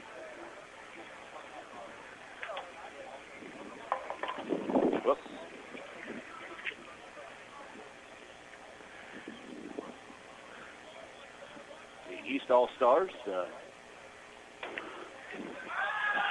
have it on this play. Doe Guttery going over the middle for Wyatt Armstrong, and it's incomplete there on the pass. Somehow my connection got loose a little bit there, and I wasn't coming through as well as I knew it wasn't sounding right in my headset, and I was trying to adjust stuff and finally figured out where I needed to go with that. So pass is incomplete, so a turnover on downs that will give it back here to the Division II West All-Stars. I think we should be good now as the D2 West gives it away on an incomplete pass. They've completed just 2 in the game. All day to throw, just 1st and 10 for the West. Nobody open, and then a little high on the throw. I don't know if he'd have had the first down anyway. So 1st and 10 for the West. Shotgun snap. It's another shovel pass forward to Mason Baker at the 35, out to the 40, and inside East territory. The quick hitter again with that shovel pass. It's been there for a lot of the game, and as Todd Astutely pointed out early in the games, because they're running a 2-man front. There's no defensive ends over there, and they're able to get the edge. A 9-yard pickup on 1st down. It's 2nd and 1. And, their first 2 drives have resulted in a fumble and an interception. They haven't really been stopped. We'll go down to Wade here. Yeah, I'm Brock Armstrong with Frankfurt. All right, you mean All-Star game, and then you got the same coach. What's up with that? Pretty nice having him here, let me tell you. Yes, sir. What's this whole thing been like for you today and throughout the week? It's been a great experience. This is a great group of guys, and I'm really glad I got to spend time with them this week. We've learned a lot. Okay, so the first game, there's a lot of points scored, a lot of yards. So far, no points. What's up with that? It's been a dogfight back and forth here, but I think if we can just roll out these jitters here pretty soon, we'll get some points on the board. How tough is the league you play in each and every year? TVL is pretty stout every year, so we get used to this level of competition, but it's great, man. It's great. What's your future plans? I'm going to go to K-State and study ag business. Good luck in your education, man. Thank you. Brock Armstrong, everybody. Owen Reese running forward for a 1st down, and now a pass near side is left short. Baker was defended. Oh, it looks like it actually did hit the ground, though. Nathan Goheen was blocking it here, trying to get that interception to go down to the ground, but he couldn't quite reel it in and get it off the ground. It is a 2nd and 10 coming up for the West after the incompletion. I think dodging a bullet there. Sawyer Dieter's got his hands on that. That's why it was an inaccurate pass. And I saw him using I tipped that, and he made the tackle on the previous play. As we were talking about the strength of the TVL was dominating on defense. 2nd down and 10 now for the West squad. And in the shotgun again is Owen Reese. He sends Baker to the near side with Chamberlain. Laying to the far side. It's a direct snap run as Reese goes forward and gets across the 35 down to the 34 of the East. 3rd and 9 coming up. It seems like, these 2 teams are getting yardage in the middle of the field, but they're just getting these situations on 3rd and 4th and long. Yeah, there's just too many negative plays or penalties that set you back, and when you're not really hitting things in the passing game, then it's hard to move the football. 8:54 in the first half. No score yet in this one. The West has 3rd down and 9 at the East 34. Shotgun snap. Reese fires on the out route near side. Chamberlain breaks off a tackle at the 25, inside the 20, and down to the 15-yard line. A big play there, covering 19 yards down to the East 15 on a pass play from Reese to Chamberlain. And there's the first missed tackle. So then you have the first big play, and good pursuit from the rest of the secondary to prevent the touchdown on the play. You can never assume your buddy's going to make the tackle. You always got to be in your pursuit angles just in case you're needed. 2 catches for 29 yards now for Connor Chamberlain from Kinsley for the Division II West. Reese in the shotgun again, 2 receivers to the near side. Reese has some time looking on the out far side. Making the catch this time is Gavin Uhl. I think Tucker was his brother that played in the game a couple years back. Gavin has the catch out down to the 11, a 4-yard pass play, setting up 2nd down and 6 for the West. And just getting the ball out quick once again, and that prevents that pass rush from getting there. I tell you what, we get into the second half, there's going to be some defensive linemen that are going to be tired. Absolutely. You got the physical run games of these two teams. You see the hands on the hips already for those big guys. Yeah, there's a long way to go. There is 8:37 still in this first half as Uhl went out of bounds on that catch. It's 2nd down and 6 at the 11. Shotgun, again, direct snap run for Reese as he goes across the 10 down to about the 9, maybe the 8. Looking far side, about the 8.5 is where they'll spot this. So it'll be 3rd down. They'll need about 3 to go for the first after a 3-yard run that time from Owen Reese. Yeah, and Dieters is hard to block. He's making plays. He's deflecting passes. He's making tackles. He's having fun. 30 tackles, 3 for loss as a senior here for Axtell, part of the 3-time state champion Axtell Eagles who have won 39 games in a row and 3 state 13-0 championships. You never know on those stats for Axtell because a lot of those games are only a half of a football game, so they're not going to be as inflated as maybe some other teams. Here we go, 3rd down and 3 for the West down at the East 8, and movement on the front line. Looks like Keller moved early and got caught on a hard count. We'll wait and see if that's the official call here. It is offsides on the East, and that'll be a free first down here, I believe, for the West. We'll wait and see. Keller was coming on the blitz off the edge. He hit the brakes, but he hit some ice, and he slid across. He was trying to hang on. It was a nice flip he attempted to stay from crossing and causing a penalty. That was a huge penalty, setting up the 1st and goal. Yep, goes down to the 3-yard line. Even a half the distance to the goal is good enough for a first down here for the West All-Stars. They do have 1st and goal at 3 of the East, looking to strike first here in this All-Star game. The West had a chance earlier, but a incomplete pass was called a fumble and recovered by the East. Direct snap this time to Lang. He tries to get the edge, goes forward, dives near the pylon. Is he in? He is. A touchdown for Eli Lang on the quarterback keep. The Mineola product putting the West up 6-0. 7:41 to play in the first half, and Eli Lang is on the board. There's a penalty flag, it looks like, in the end zone, though. Wait and see what this call is. I would imagine it's after the play, as deep as that penalty flag is in the end zone. Is it sideline warning? It's hard for me to tell with the officials talking to the head coach here in the near side for the Division II East as he... Because the flag's in the end zone on the opposite side of the play, which would have had nothing to do with the play. I didn't see anything. I went to write down what happened on the play, and there was no flag at that time, so it makes you think it was after the play. So we are getting the official call here. Yeah. Unsportsmanlike conduct. It's actually on the West. Somebody was happy. So they're going to, there's probably a little bit of celebration, most likely. Yeah. So that's a 15-yard penalty, and the East is actually going to assess this on the extra point. So I'm guessing somebody said, "Did you like that nice play we just executed on you?" Yeah, that's exactly how they said it. Something similar. Real nice like that. Yeah. 6-0 the score on a 3-yard touchdown run for Eli Lang from Mineola for the Division II West squad. So they do get on the board with that run. But they have a very long 2-point attempt coming up now from the 18-yard line. The shotgun formation for Reese. Baker's near side. Reese looking to throw, deep ball into the far corner, and trying to come back to it was Lang, and he just became a defensive back basically to knock the ball away. Wouldn't have really mattered whether it was intercepted or not, but Lang knocks it loose, and the 2-point attempt fails. So 7:41 to play here in this first half, I should say. Finally, a team on the board, the D2 West, with a 3-yard touchdown run for Eli Lang from Mineola. you can really see the wind knock that down. I thought that it was going to be, about 5 or 6 yards into the end zone because he had a yard where he was open, but then the wind caught it and it just died. So the East will have to try to respond now after the touchdown for the West, a 3-yard touchdown run by Lang. That drive was 7 plays, 46 yards, 2 minutes, 40 seconds. The first drive ending in a score for either team as Eli Lang from Mineola gets that touchdown. Lang had an outstanding career with Mineola, and he, as a senior, threw for 1,457 yards, ran for 1,280, had 20 touchdown passes, 26 touchdown runs. He ran for over 4,700 yards in his career and threw for over 4,700 yards in his career. Let's go down to Wade on the sideline again. All right, I'm with the man of the moment, Eli Lang, with the touchdown run and nearly came down with a 2-point conversion as well. Finally helped put somebody on the board here in a defensive battle. Yeah, it's been a defensive one for sure, but we'll get it going. We'll get the offense going. What about the support of your family? For crying out loud, at the pep rally yesterday, you had people that drove all the way from Arizona to see you play. What's that mean to you? Oh, it means a lot. I don't know. Family's everything. It means a lot to have them here. Absolutely. So what was the feeling when you were selected to this game? I was stoked for sure. Glad to have another one. Glad to have another football game.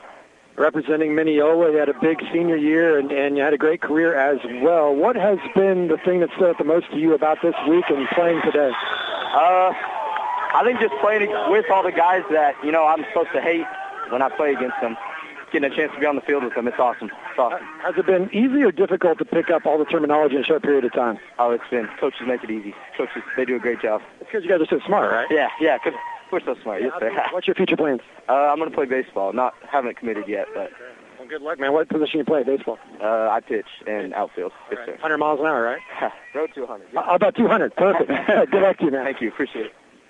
Eli Lang and Mineola there. The return for the East came out to about the 20-yard line, and now a little bobble there on the snap, and ending up in the backfield is Doak Guttery for a big loss back to the 16-yard line. Actually, that ball was knocked loose, and I think it was picked up by Collins that time in the end, and he loses the yardage anyway back to the 16, so it'll be 2nd down and 14 coming up here for the East. Yep. When you go to the spread, you're going to be in the shotgun, and we saw some key plays where there was some snaps in the first game that really, really hurt the cause. So it's now 2nd and 14. Gutter in the shotgun with 2 receivers, one receiver to the near side, one to the far. Christine in the backfield. Doak has some time, pressured, fires near side. Oh, what a defensive play coming back to knock that ball away is Anderson at about the 28. Joseph Anderson may have stopped the touchdown right there because Christine was behind him, and had he caught that, he might be headed all the way to the end zone for 6. Yeah, that's another ball that the secondary gets a hand on. There's been probably half a dozen of them. Bowman, in the first 4 or 5 minutes of the game, had at least 3 himself that he just about was able to pick off. 6:47 in the first half. The West taking the 6-0 lead, and the East in a tough spot again at 3rd down and 14 coming up. They have the ball at their own 16-yard line. In the pistol formation, Doak Guttery, Gavin Turk behind him. Blissing, Armstrong on the far side. Turk gets the call, and he is spun to the turf. A decent run around that edge outside the 25, out to about the 28. And just shy of the first down, it looks like, by a few yards, but it's a more manageable 4th down should the East decide to go for it. It is 4th down and 3 coming up, so a 9-yard run on the play. Well, they brought a bunch of big guys in, and I don't think you run your biggest guys out on the field to punt the ball because they're not going to be your guys in punt coverage. Yeah, Collins does look like he's coming out on the end, and he was the punter, so Guttery and the staff will go for it, it looks like here. Collins actually was in a stance on the near side. They had a big set with Dieters in the backfield and Kirkpatrick as well. They need to talk it over, though, and chat about this big 4th down play coming up, 4th and 3 for the East All-Stars. Huge play, really, in this first half. East got to get something going offensively as they roll forward with this one. 6:39 in the first half and a 6-0 lead for the West All-Stars. Yeah, because the West has looked good offensively. They've just turned the ball over when they're moving it. So they've obviously got the advantage so far in this game, but it's just 6-0 because of those turnovers. So, you would just like to execute some things offensively and not having the snaps that messed up this drive and the penalties that have set you back, and then see what your offense can do because they're getting put in situations where they have to pass. And I'm sure probably if you got an honest answer from Coach, and you say how many times you've thrown it this part of the ball game, he said that's probably not good because they wanted to run it more than what they've thrown so far. But when you're in extremely young yardage, you're going to have to throw the ball a little bit more. Yeah, this situation on 4th down and 3, they should have a fairly open playbook if you can find a play that you like in a spot that you like to run it. But it's obviously at a very tough spot on the field at the 27-yard line. You're in your own territory, down 6-0. Offense hasn't really been getting things going in the right direction. So this is a huge play, like I said, for this D2 East team, just for confidence reasons coming up. Big set again.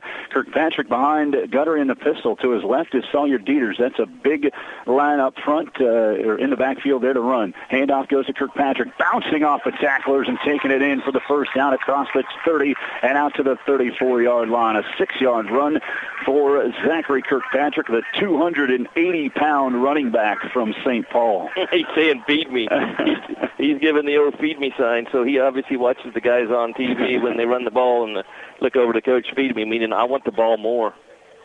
It reminded me of Refrigerator Perry back in the day with the Bears. That's right where I went, was the Refrigerator Perry, and any linebacker or safety that stepped in front of him was not going to enjoy it. 1st and 10 at the 34 now for the East, their own 34, but they have some momentum now getting the first down. Gutter in the pistol formation as he tried to hand it to Corsini. The ball popped loose, and I think Doak got back on top of it, and he did, avoiding danger and a disaster there. It's a loss of a yard on the play, 2nd and 11, but the East keeps the ball. Let's go down to Wade again. All right, joined by Thunder Ridge's Mason Baker. Man, it's been a defensive battle between the two teams. This is kind of what you anticipated? I thought it would be more of an offensive game, high score, but no, our defense is just holding it up, and this is a lot of fun to watch. I mean, they're flying around making big hits. I mean, they're all-stars out there, and you can really tell that they're doing their jobs and they're doing them right. It's been a long time since you guys have put on the pads. How long did it take to get acclimated and get ready to hit again? We took 1 day, just helmets, just to kind of get ready for that contact preparation.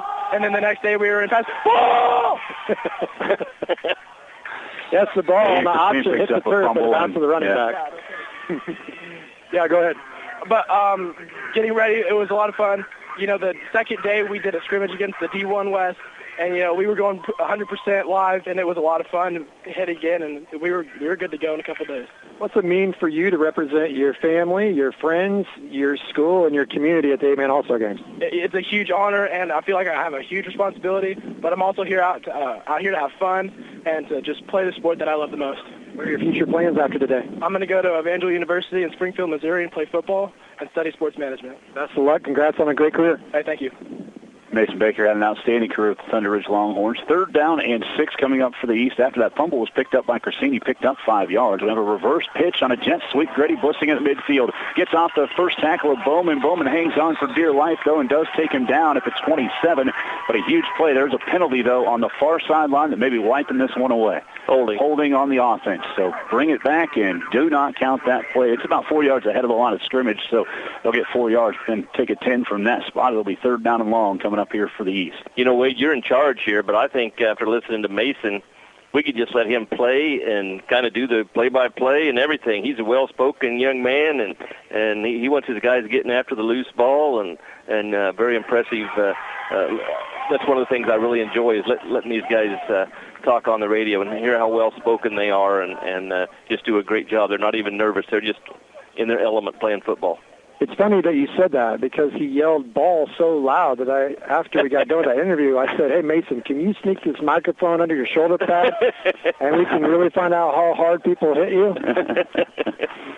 Got to get a mic that we can strap to these players. Never thought of that. Yeah, that might be good. And then there was an unsportsmanlike in the end zone. It might not be live. Well, we have a budget for microphones, so we would probably be done after one broken. Yeah. Penalty is assessed, and again, it will be 3rd down, about 13 now for the East after that 10-yard holding penalty.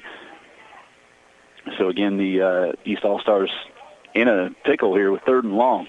They have it at their own 31. Pump fake, Guttery, hitch and go, looking down the field. Armstrong kind of cut off his route, and Doak put it where he thought maybe he would be at about the 10, but Armstrong paused just a little bit and caused some miscommunication on the pass play down about the 15, 10-yard line. It's incomplete, and it's 4th down and 13. And Bowman was there. Imagine he that. Was, yeah. It looked like he was going to get the interception, but it was I think the wind probably blew it a little bit too. So just more self-inflicted wounds here for this offense. You have a good executed for big yards reverse, but you have a holding penalty on the opposite side of the field where the blocking on that side really has nothing to do with the play. Yeah, 4:09 to play now in the first half. It's 6-0 in favor of the West, and the East has to punt on 4th down and 13 in their own territory here at 31. Collins, a short punt. It's a spiraling punt. It takes a bounce at the 25 down to the 20. So all things considered, that ended up being a better punt than it might have looked like coming out. But the West will start 1st and 10 at their own 20-yard line, leading 6-0 with 4:01 to play in the first half. West All-Stars with that lead.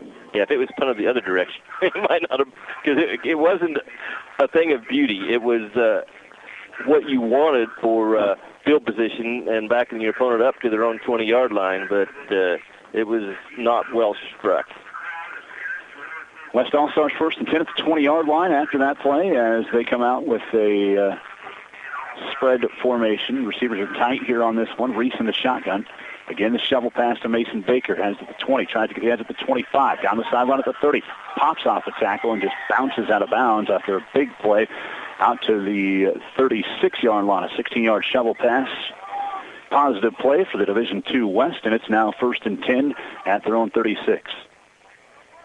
It's really good for an offensive coordinator when you know you can get the corners on a defense with your run game, and that's what we're seeing in this. Anytime you need something, you know you can go to something to the outside because there's no defensive ends in this defense. Extending your run game with those short passes is what these are all really been for the most part. Another shovel pass goes to Lang here on the near side at the 35 to midfield. Breaks off a tackle down the sideline and knocked out of bounds down to the East 33. Another big pickup of 11 yards on a shovel pass for the West. Another missed tackle. And starting to see that happen a little bit, and that's when you're going to see the offense pick up a little bit. As the defense gets tired, they kind of don't break down as much. They play a little bit higher, and these athletes make somebody miss, and that's when you have more yards after what would have been the initial contact. Ball at the 33 to the East, 1st and 10 for the West. Shotgun again to Reese. It's another shovel pass forward to Mason Baker out across the 35 and down to the 30, down near the 25. We'll see where they spot him out of bounds. I think it's going to be just short of the 25 at the 26-yard line. So still a big play, picking up another 7 yards on a shovel pass. 2nd down and 3 coming up. Wait, Todd, when they're running wide, they are outnumbering on the perimeter. Right there, you had 3 blockers in front, a convoy for Baker. If it wasn't for the sideline, he would have scored. Yeah, Patterson was out. Matt Patterson, the center, was pulling on that play. 2 receivers split to the near side on the 2nd down and 3. Usually when they're split like this and the far side, it is a quarterback keep, and that is exactly what Owen Reese did there. He's a yard shy of the 1st down out across the 25 down to the 24. So 3rd down and 1 at the 24 for the West. That's what I was going to say, Wade, because I saw 42 out in front, and I'm thinking, well, where's he coming from? He's the center. When you got a center that's that big and that athletic that can get out in front, then everybody else can just seal to the inside, and then you got 42, and you got a corner coming up saying, I don't think this contact's going to work out for me when I come up to support the run because he's a big dude. So it is 3rd down and 1. Reese again in the shotgun. They shovel again to Eli Lang. He lowers the shoulder and up for a 1st down inside the 20 and down to about the 17-yard line. Another 6 yards on that. They'll spot him at the 17. 1st down for the West. Inside deep here, East Territory yet again. Well, they're attacking the perimeter, and they're making the defense run side to side, stretching the field. See the fatigue? And then pretty soon there's going to throw something right up the middle. Yep. And the big guys are hands on hip because all they're doing is running side to side. Eli Lang making that catch. He's got 23 yards on a few receptions. Already 140 yards passing for Owen Reese, and most of it has been behind the line of scrimmage. Shovel passes behind the line of scrimmage. Reese in the shotgun again. 1st and 10 at the 17. High snap this time, faking the shovel pass, wanting to throw a little out now for Baker, who catches the ball at the 15 and goes forward, caught it at the 20 going forward toward the 15, and he stopped just shy of the 15 at the 16-yard line. So that ended up a slower developing play, picking up only just 1 yard there. 2nd down and 9 coming up. Well, this is a big drive. You can put a touchdown on the board here because now we're sitting at 2:35, so there's not going to be much time left for an opponent that's having trouble picking up 1st downs and putting points on the board. So if you can go up 2 scores at half the way your defense is playing, you got to be happy. 2:22 to play. Shotgun snap again to Reese. High shovel pass again to Lang. He comes across at the 10. Bounces off the tackle, going toward the end zone and diving in at the end of the near hash. He's in for the touchdown. That ends up being a 16-yard touchdown pass from Reese to Lang. The second touchdown of the game for Lang, and the West now leading 12-0. And sometimes football coaches just need to keep it simple and do what's working, and that's exactly what you're seeing. Other than the previous play where they drug a guy out of it's just pitching it to the wing and getting the guy out in front of him. They run it to the right, they run it to the left, they run it to the right, they run it to the left. They can't be stopped. Same thing here on the two-pointer. They give it to the right this time to Mason Baker, and he goes in for the two-point conversion. 2:13 to play in the first half. It is 14-0 in favor of the West. The shovel pass sweep is definitely working for the West squad, and I don't know if the East worked on anything different defensively, but they may want to look at that coming up here in the second half. Yeah, you need some defensive ends on the field that can get across, and sometimes the personnel you have dictates what you have to do. Again, the 16-yard touchdown shovel pass to Lang from Owen Reese. And Baker catches the two-pointer from Reese to, again, extend this lead out to 14-0, 2:13 to play here in this first half as the West has built up a lead that, almost looks insurmountable the way the game's going right now, but we'll see if the East can get things going offensively. Let's go down to Wade on the sideline. Well, we can talk about guys that score touchdowns, get in the end zone. That's great and all. But they need some guys, some hogs, some hosses to make the way. And this guy I got next to me had some big-time blocks, pulling from center, and got a big block there on the two-point conversion. And that's Mr. Patterson here from Hodgman County.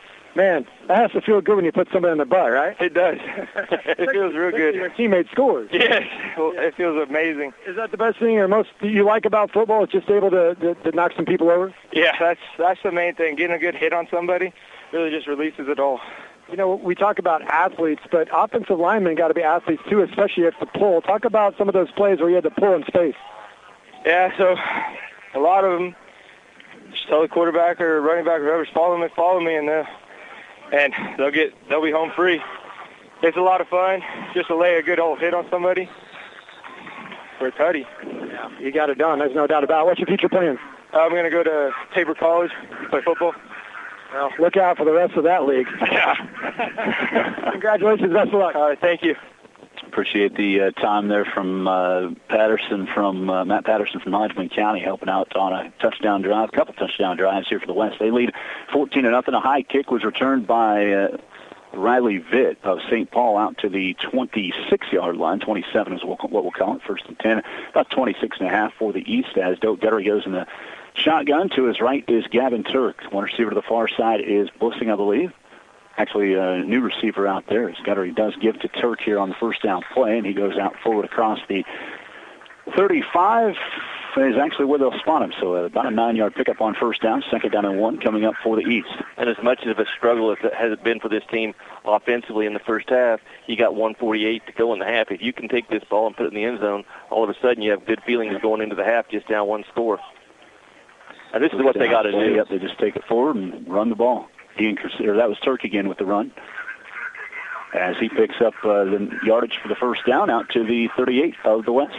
They just need to be physical and go straight ahead. Nothing fancy. Turk with a 9-yard carry on the first play. Another 6 there to the 38. Christine gets the ball now. Cuts back inside at the 35 and down to the West 33. 32 was where we'll spot it. 32-yard line, it looks like. Far side wanted the 33 or 32, but they gave him the 33. So it'll be 2nd down and about 5 to go for the first down after a 5-yard run for Ian Christine. They need a little urgency here as the clock is ticking. And we're at 1:07 in the first half as the East has a shotgun here. Guttery, play action fake, rolling out, looking for Bussing. He's open, makes the catch at the 20, and runs out of bounds at the 17-yard line. And that is a pickup of 15 on the pass play from Doak Guttery to Grady Bussing. The passing game is so much easier when you execute 3 good, powerful running plays right at the defense, and then the defense gets sucked up. you got one-on-one with your best athlete out there downfield, and you get an easy execution. It's an easy throw. It's the easiest throw he's had in the first half. It's amazing when you run the ball well how much easier the passing game is. First 10 at the 17-yard line for the East. We're down to 49 seconds where Blissing stepped out of bounds. Guttery takes the snap, wants to throw, has time, fires near side, but he threw it to the near sideline too far, and Bowman makes the pick at the 5, at the 10, to the 15, breaks the tackle at the 20, trying to get down the far sideline at the 30, trying to get away from Christine down the sideline all the way inside East territory. They'll say he stepped out of bounds at the 34 of the East, a big-time interception, and the West has a chance now to put another score on the board with 33 seconds still left in this first half. Boy, for a second I thought Bowman might take it for a 75-yard touchdown, but in the end it's a great field position either way for the West and a chance to score with 33 seconds remaining. Well, yeah, and I've commented 2 or 3 times how many chances there's been just so close to getting the interceptions, and when the opponent has 6 or 7 times they get fingers on a pass, you know the interception's coming eventually. Andrew Bowman has obviously been around the ball the whole game, too, and he's the one that got the pick. 33 seconds to go, 1st and 10 at the 34 for the West. Reese wants to throw, pump fakes, looks to throw near side. Chamberlain had his guy beat, but the pass goes flying about 5 yards out of bounds on the near side at about 15, incomplete, and that will set up now 2nd down for the West. So 27 seconds left. 3 timeouts left for the East and 1 for the West here. Yeah, the out and up was going to be open, but free safety was there. Beat the corner, but that's why you have the free safety out there on the field to eliminate the big play and the touchdown in this situation. 2nd down and 10 for the West. They have it again at the East 34, looking to punch another one in before halftime. 14-0 lead. Reese has some time, gets out of the pocket, sidesteps the defender. Kirkpatrick got his jersey. Reese throws it away here on the near side. The intended target would be Lang on the near sideline as Dieters was trying to take him down, but Reese was able to get rid of it, and it's 3rd down and 10 for the West. Yeah, the rush got to him. Had a guy that was just breaking open, but then he had to pull the ball down because of the pass rush. So the pass rush got there and disrupted the timing, and then another rusher got a hold of him. So just, you know, in this situation, you know you got to get the ball downfield because you're limited with just 19 seconds, and you just didn't have time to get rid of the football. Here we go, a 3rd down and 10 now for the West. 19 seconds, as Todd said, 14-0 lead for the team out there with the green jerseys, the D2 West All-Stars on 3rd and 10. Shotgun again, the shovel pass goes to Lang. Trying to get the edge, and coming up to cover this time is Nathan Goheen. There's a loss on the play, and a very late penalty flag came out here to hold. Yep, so we, I would say 4th down and 13. Do you take the hold, or you just make it 4th and 13? With 12 seconds left here, it'd be interesting to see how they approach that. Right now it's a 3-yard loss on the shovel pass. Hey, let's sneak in a quick interview here with the guy that intercepted the ball, but for some reason didn't quite get to the end zone. Man, that was a great effort by you. Talk about the play, what you saw, and then were you thinking touchdown as soon as you caught it? Yeah, man, it felt good. Saw the ball coming, tried in my zone, went up, just made a play, and tried to get to the end zone. It wasn't quite fast enough. Andrew Bowman of Buckland with the interception for the Green All-Stars. Okay, you guys are up 14-0. Seems like you got some momentum, found something on offense and defense, so you guys have come up with some timely stops. Yep, feels good. Hopefully we can go into this first half with 14 zip and we get the ball to start, so we're looking good right now. What's it mean to represent your school and your community? It feels great. One last time, get the pads on, represent my school. Feels good. What's your future plans? I'm planning to go to, I'm undecided yet. We'll see, but yep. Whatever you choose to do, good luck to you. Thanks for the time. Thanks, I appreciate it. Andrew Bowman from Buckland, again, big interception there. If nothing else, held the East out of the end zone, and the West now has 3rd down and very, very long because the East has decided to accept this block in the back, I think is what it actually ended up being. So they go from the spot here again and back it all the way up at the 33-yard line. So 3rd down and 23 about here for the West All-Stars. I would think that this is a spot, they're just letting the clock run. They're going to let it run out, and I don't think the East is going to take a timeout. Yeah, they are, actually. The West took a timeout. 3 seconds left as the clock started running. So interesting concept there. I figured the East would be the one that would take the timeout just to try to get the ball back. They're doing that so they don't have to punt. They let it run down one play if they make something happen, but you're going to have to throw it into the wind about 55 yards, and that isn't going to happen. Maybe in the first game, we had a quarterback that could get it that far, and we don't today. Yeah, see if you get lucky. Yeah. Morgan was outstanding in the first game, man. He was so impressive throughout the week in practices, the lacrosse quarterback, and boy, he showed it today. West won the first game again 50-42 over the East. Started with a safety, ended with a safety. This game started with no score in the first quarter. The West scored twice here in the second quarter. And Eli Lang has both the touchdowns for the West. You know, we saw on that last drive before the interception, you had to throw it because there wasn't enough time to continue to run the football. But we see what they have to do offensively is they just need to line up and run the football straight ahead, because I don't think they can be stopped if they'll just do that. Yeah, use that size to your advantage out in the front, and obviously the team is built as a running team with athletes, so that's why they're running out of the spread, but still running more than they're passing and having more success in that area. But they just had snaps and penalties, and it just got them forced back. Third down and 23 for the West, 3 seconds left in the first half. Look at the pass is Reese. Owen wanted to throw a deep ball down the middle of the field. It is up high and intercepted, and that will end the first half. Getting the pick is Grayson Shoemaker, his second interception of the game here for the Division II East All-Stars. So the second interception didn't really mean as much as that first one, but it does end the first half. And at halftime, it is a lead for the West of 14-0. We'll go down to Wade. All right, we're here with Mitch Ingleton, head coach from Stafford, head coach of the team with the lead right now, and it's 14-0. Talk about how this game started a little bit slow offensively. Of course, there was a play that should have been considered a pass and not a fumble, but you guys have overcome that. Yeah, a few turnovers, 3 turnovers, I believe, for us, and so that's been a big thing offensively. But defense has been not lights out. I mean, we're playing great defense all around, communicating with each other. Again, great week of practice and got these guys together, and if they have 0, I mean, I know we don't have a lot on offense, but we like to see the 0 on the other side. You know, Todd was talking about keeping it simple. You know, the KISS principle, keep it simple, stupid. You guys have been running that little pitch, a little shovel pass, left, right, really spreading defense out. You found something there, haven't you? Oh, yeah, absolutely. And we've got several athletic kids, and so that's the way. I mean, if it was working, we were going to continue doing it, and that's what we do. I think we ran that play probably about 3 or 4 times that drive and kind of flipped it left and right and just kept it going, so it worked out. How does it impact you in regards to play calling right now with the wind that seemed to have been picked up during the game? It really hasn't affected as much. I mean, obviously on passing situations, obvious ones, I mean, they kind of know what's up, and it doesn't help us there. But, again, we stuck to the run. It's been working, and so we kind of feel like we have a good balance, pass and run. So, any adjustments you need to make here at halftime when you talk with your crew for the second half? Absolutely. Just got to clean it up on offense, turnovers. Defense playing lights out again. Probably need to wrap up a little bit better, tackle on the first contact. But overall, great half, I think. Great first half. Good luck on the second. Yep, thank you. Mitch Ingleton, head coach of the D2 West All-Stars, is up 14-0 at halftime. As Wade said, 14-point advantage for the D2 West, as the 2 touchdowns are by Eli Lang and a 3-yard touchdown run and a 16-yard touchdown pass from Owen Reese as well. They're in quarter number 2. 14-0 the West with the advantage. We're going to take a timeout here on our halftime show.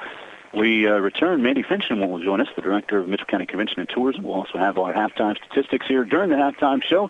You're listening to the 8-Man All-Star Game Radio Network. We're back in 2 minutes. Again, this is the Kansas 8-Man All-Star Game Radio Network. Hi, welcome back on our halftime show here on the 8-Man All-Star Game Radio Network. Katy Country 94 here in the North Central Kansas area. First half, the Division II West leading 14-0 over the Division II East. And first half of a lot of shovel passes and a lot of success in that part of the game for the West. And the East had some penalties and some negative plays that forced them into some long situations on 3rd and 4th down. And they're just 3 of 15 passing in the first half. And when they're put into the spots where they're forced to throw, it didn't end up well for the East, as they definitely have a team that's more predicated on having success with their ground game. So that's kind of really the story of the first half. And with the story of the first half, we'll go through the numbers, scoring summary, as we said, going into the break. The first quarter, no score at all, as both teams were feeling each other out. And then in the second quarter, the West struck first with 7:41 to play in quarter number 1 on a 3-yard touchdown run from Eli Lang of Mineola. The 2-point pass failed. It was a 6-0 lead for the West there.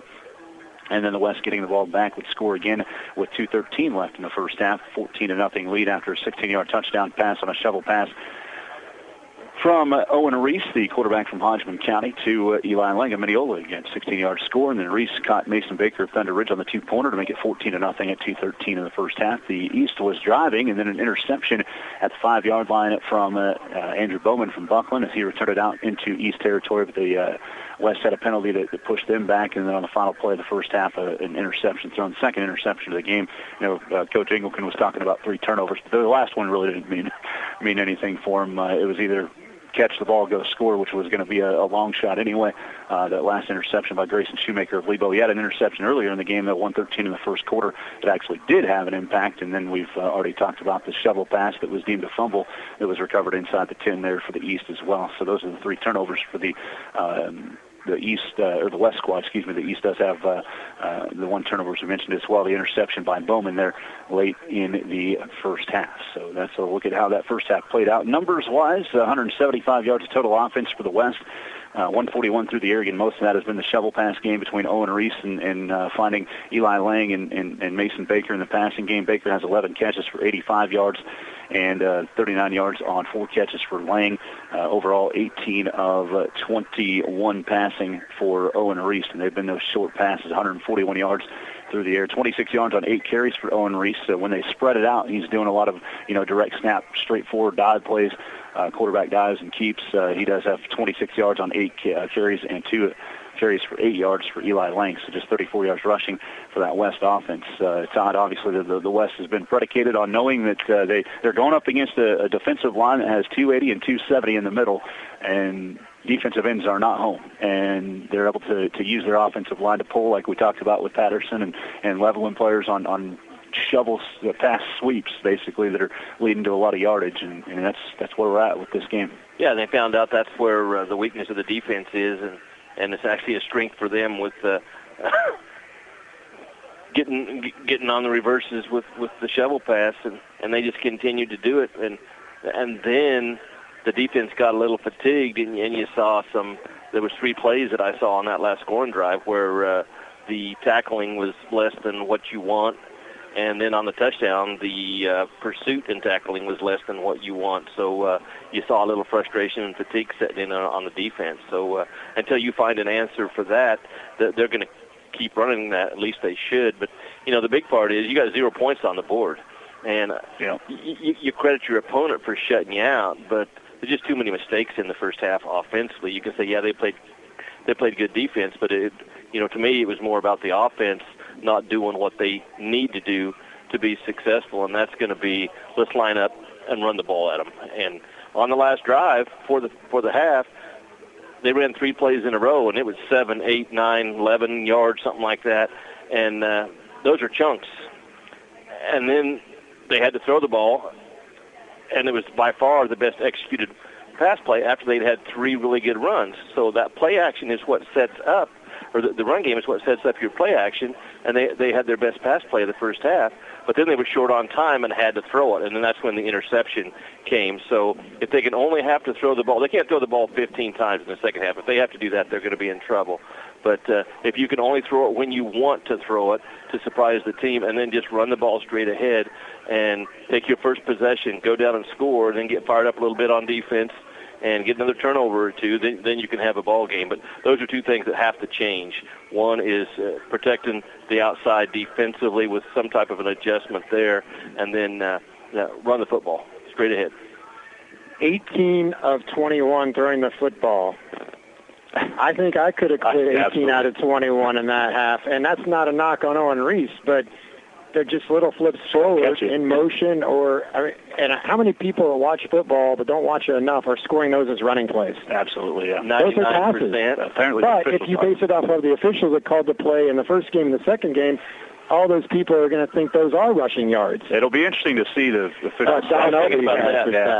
And it'll be running. I'm going to get. They'll put it as running, but those are actually passes every single time. Every single one of them. And they're literally, as we're sitting here, each of us on each side of me, we're a foot from each other, and that's how far those passes are. You should be able to complete a 1-foot pass. We'll look at the numbers for the Division II East here real quick, as we did tell you the West numbers, but not the East in the first half. Again, first half numbers for them. They did have 110 yards total offense, 75 rushing, 35 through the air. Again, passing has not been their forte, and we knew that coming in, that they probably weren't going to be that kind of team. 3 of 15 for 35 yards for Doe Gutter. All 3 catches by Grady Bussing for 35 yards. 33 yards rushing on 3 carries for Gavin Turk. If there actually, he has 4 carries in that first half, but either way, 33 yards for Turk. Man, he could be a weapon if they could get that running game to work. Gavin Turk, obviously, one of the best players in the TVL here this past season. 15 yards on 5 carries for Doak Guttery in that first half, and then 21 on 6 carries for Ian Christine, rounding out the positive yardage, the biggest positive yardage. Again, Zachary Kirkpatrick had the big 280-pounder, had 1 carry for 6 yards. Grady Bussing 1 for 4, and Wyatt Collins actually recovered a fumble that forced him to lose 4 yards there in the first half. So that's where we're at with the Division II East in their first half statistics. We'll be going down to Wade, I believe, here at halftime. Yep, here we'll hand it down to Wade, as he'll have a East coach joining us here at halftime as the East trails 14-0. All right, I'm talking with Nick Anderson, head coach here from Frankfort. Okay, that first half, a lot different than the first game earlier today where there was lots of points and lots of yards. What's adjustments did you go over halftime you need to make here in the second half trailing 14-0? We just got to stop beating ourselves, whether it's with penalties or missed assignments or just not executing the way that we have all week. That's the biggest thing. I thought defensively we've been pretty good. I think we forced 3 turnovers and done well there. But offensively, every time we get something going, we kill ourselves. We just shoot ourselves in the foot, and it's just not playing with much confidence right now. Defensively, they're really trying to stretch you in the run game, going left, going right. A lot of those little pitches ahead and trying to outnumber you on the outside. How do you adjust to that? Well, they're trying to run away from our 2 big guys in the middle and trying to stress the edge. And we just got to do a better job of filling and reducing our surface area so we can't get blocked inside there on the edge. What's this been like for you as a coach, being down here and being the head of all these All-Stars?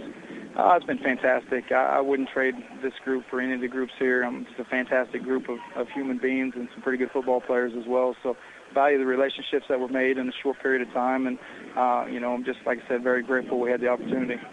Coach, thanks for being here. Best of luck second half. Thank you. All right, back up here. I want to tell you a little bit about the players on the roster, kind of like we did in that D1 game, since we have a little time, is the D2 East squad. It's going to go here based on where I have them on my sheet. So it's not going to be a numerical order or anything like that, but Chance Dermark has been starting on a defensive side for the Division II East, a linebacker from St. John's Tipton, St. John's Catholic High School, as he's headed to NCK Tech to do automotive technology. Zachary Kirkpatrick is headed to play college football, undecided as to where at the moment. St. Paul product. The Axtell product, Sawyer Dieters, who had an outstanding career doing track and field at Concordia University in Nebraska. So Sawyer Dieters will move on to collegiate sports. Nathan Goheen of Osborne will be going to NCK Tech and doing HVAC. I believe he's going to the Hayes branch for that. I'm not 100% sure on that, but it did just say NCK Tech, but I'm pretty sure he's going to be headed out to Hayes.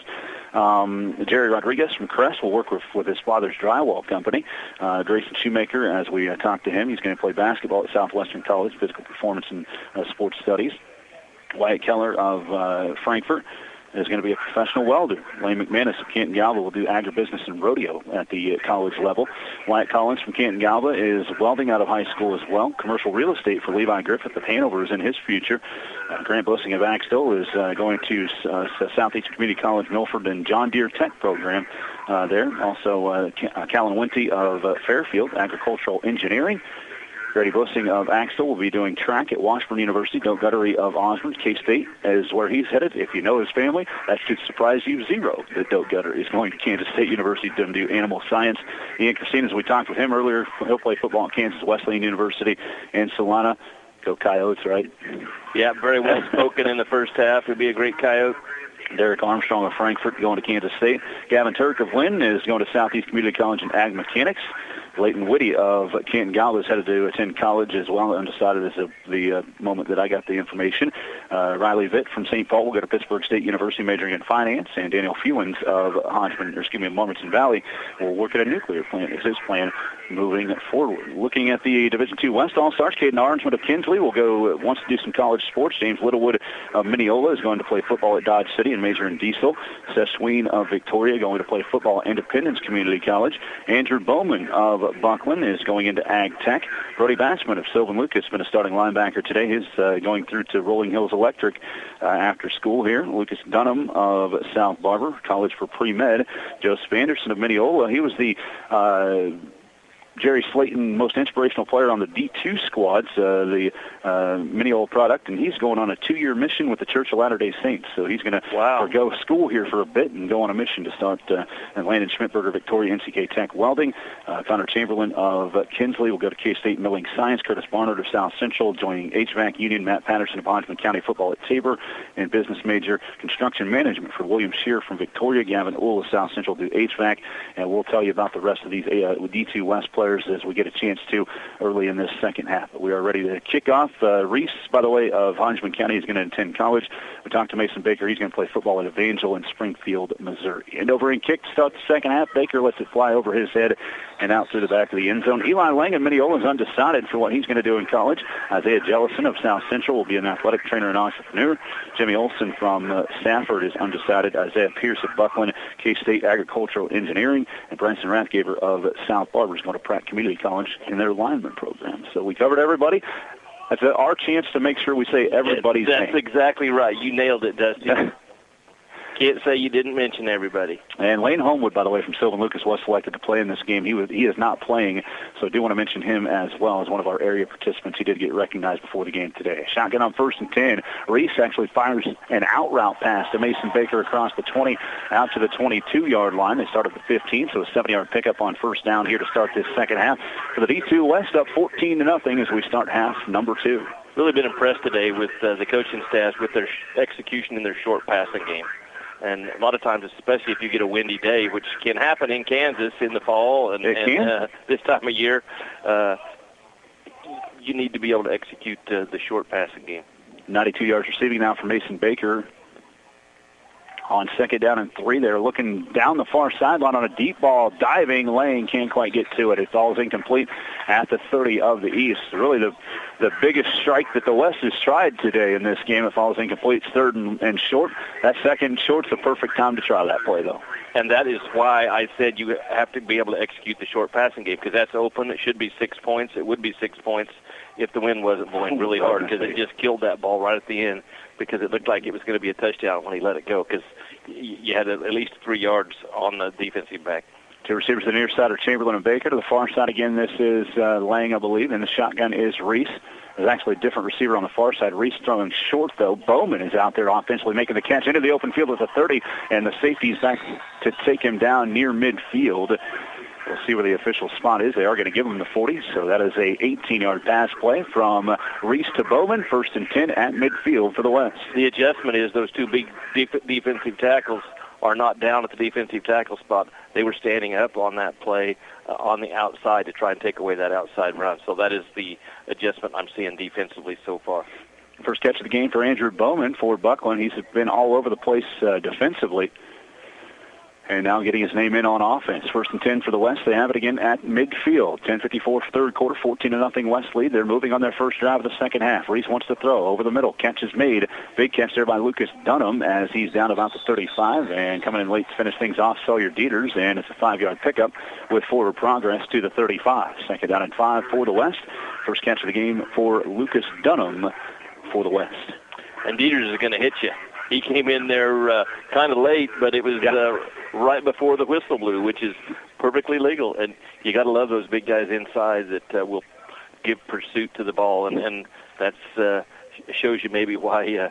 Obviously, they have talent, but you see the desire to be successful, and that's why they have been winning state titles.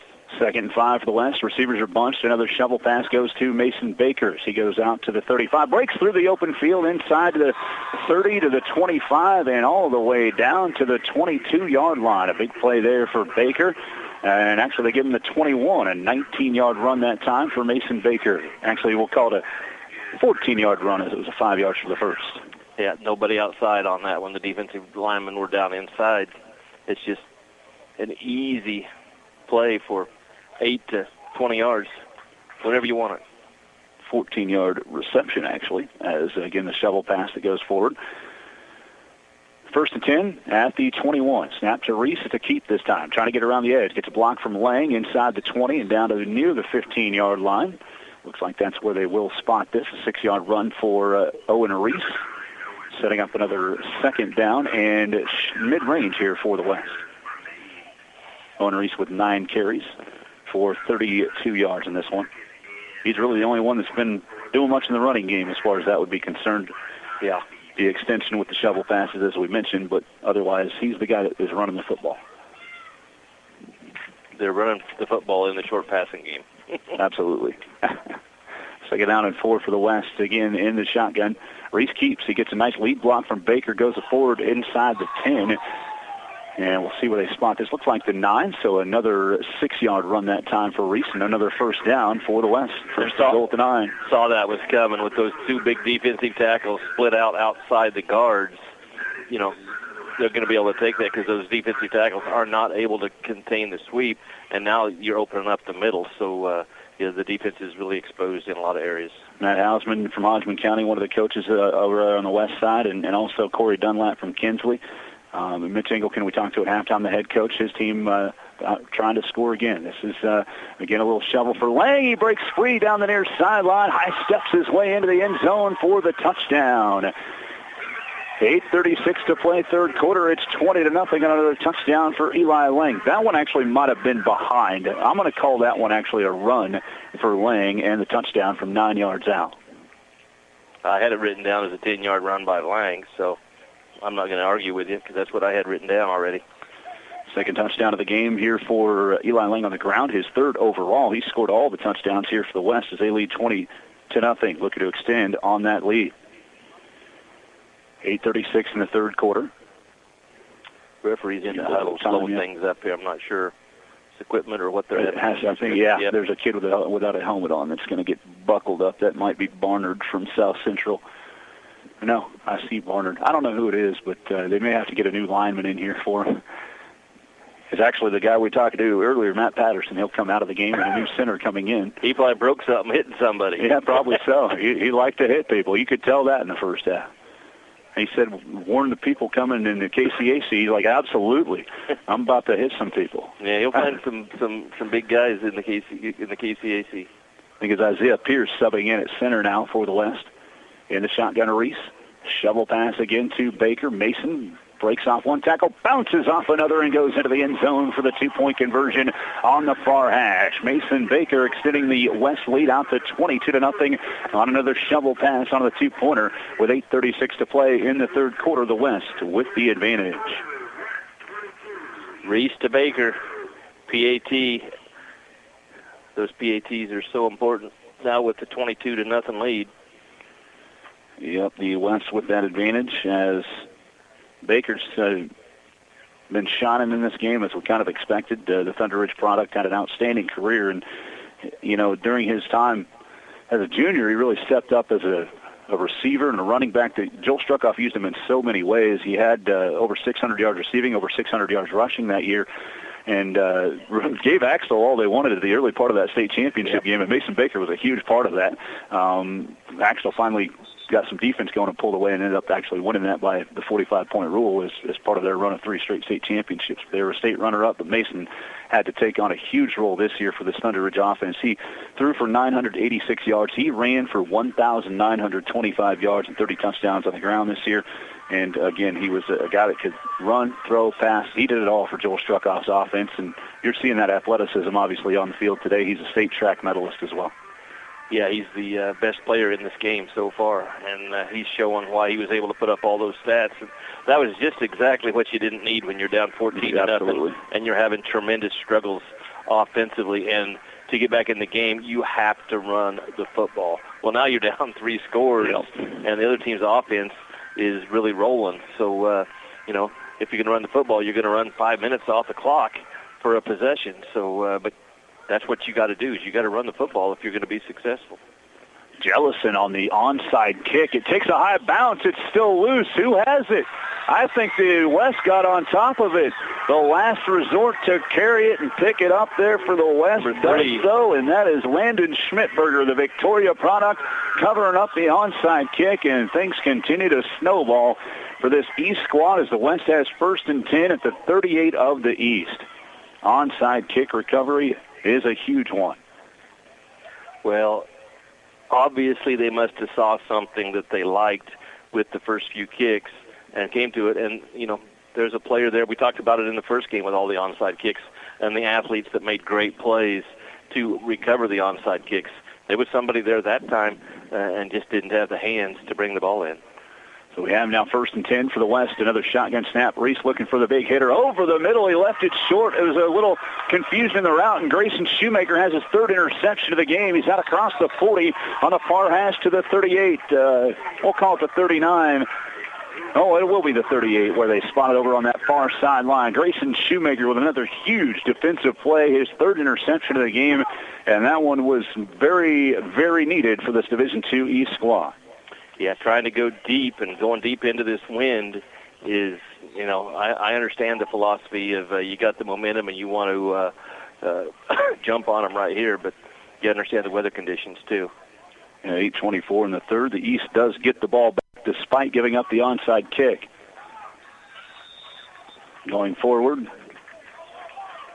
for the East on the run is Ian Christine. Picked up a couple yards there.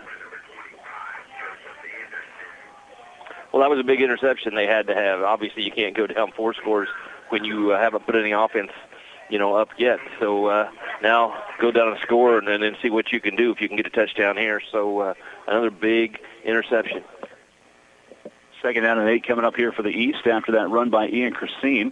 In the pistol formation, Doe Guttery takes the handoff. He keeps trying to get the edge at the 30. Has at the 25, down to the 20. There's a penalty flag out at the 33. And all Ian Christine do is put his hands up in the air in frustration because this is likely another hold or block in the back. We'll wait and see what the official call is. Where it came out, it's definitely going to be on the East, though. We can tell you that much.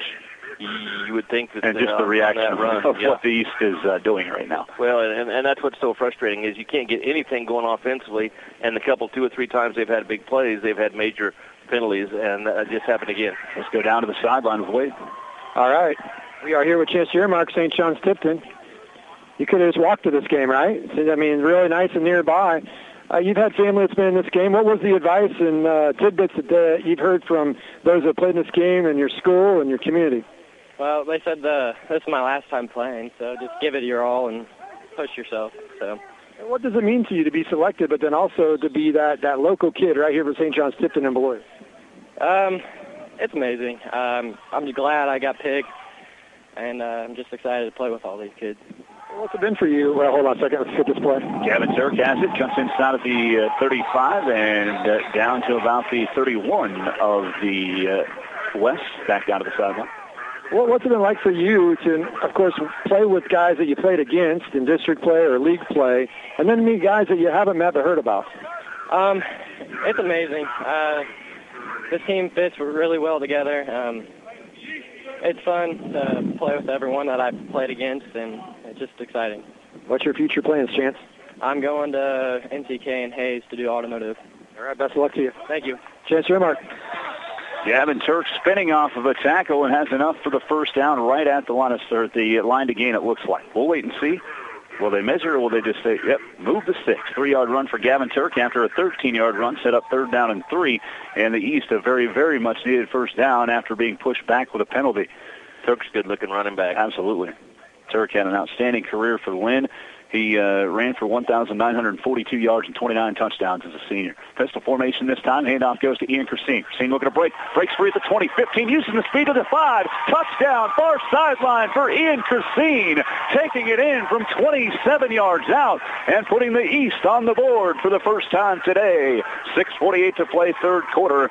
22-6. Now the score. The local product from Downs, Lakeside, Cocker City, actually. Ian Christine with the 27-yard touchdown run. Really executed well up front. Just a good job of staying on the guys that you're blocking, and Ian has a free run to the end zone. And as I said one of the times in the first half, that could have been touch football, and he still would have scored. That's just good blocking. Christine getting the East on the board on the 2-point attempt. They're short on the run play there by Kirkpatrick. So short on the play on the big set, but 6:48 to play, 3rd quarter, and the East is on the board. West leads 22-6. 27-yard touchdown run for Ian Christine. Again, headed off to play football at Kansas Wesleyan after this 8-man All-Star game. That was very refreshing for this offense. Absolutely. Now they have a little confidence. I saw the end of the first half there when they stopped making mistakes. They could run the football, and That's all they got to do is just keep running the football. If they can get, a stop here and there, get another interception, then they can actually get back in this ball game. As much as they've been dominated in this game, it's just a 2-score game. Well, we know in 8-man football, 2 scores can be made up in 4 or 5 plays. So, this defensive series I think is going to be key.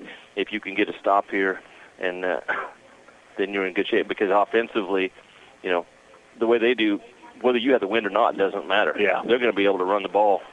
Outstanding turn of momentum there, too, because the West looked like they had it all after the kickoff. They got greedy. The kick was recovered. Yep, they got greedy. Looked for the deep shot. Interception by Grayson Shoemaker, his third one of the game. And despite having a penalty that brought him back, they were still able to East to get a big score there here and get themselves on the board with that 27-yard touchdown run from Ian Christine. A couple big runs from Gavin Turk to help set it up. Should be able to kick the ball into the end zone and back them up, start on their own 15. Yep, teeing it up here for the East, Leighton Whitty from Canton Galva. Ball blew off the tee, so he'll line it up again and try it again here for the East. 6:48 third quarter, 22-6. West with the advantage. Whitty will try again here, lining it up. Big thanks to everybody tuning in today on the 8-Man All-Star Game Radio Network, all of our affiliates. Whitty with the end-over-end kick, and it does take a flight into the end zone for a touchback, and the West will start 1st and 10 at their own 15-yard line here on this drive. Third one, actually, of the second half. The second one was only a one-play drive because it was an interception. It should be a little bit of energy here defensively after your offense goes down and scores. So see what they can come up with defensively, see if they can get a stop. And, offensively here, you want to come back to that short passing game and get your reverse game going and see what you can get done. We'll go down to Wade here. We'll let you call this play, and then we'll jump in. Shotgun here coming up for Reese. 2 receivers on the near side. Reese wants to throw. Has the short out, but he couldn't get away from the defender. Getting into the backfield to make the sack is Zachary Kirkpatrick, and a loss all the way back to the 6. A 9-yard loss. It's 2nd down and 19, and we go down to Wade. All right, we're with Grady Boosing of Axtell. You're not used to being behind 22-6. 3 straight championships there at Axtell. What's it like to play for a school that just doesn't lose? I mean, it's great. I mean, you always know your teammates have your back. If you make a mistake, they'll come up and wipe it up for you, so it's a bit easier to play. But, it's a blast to play.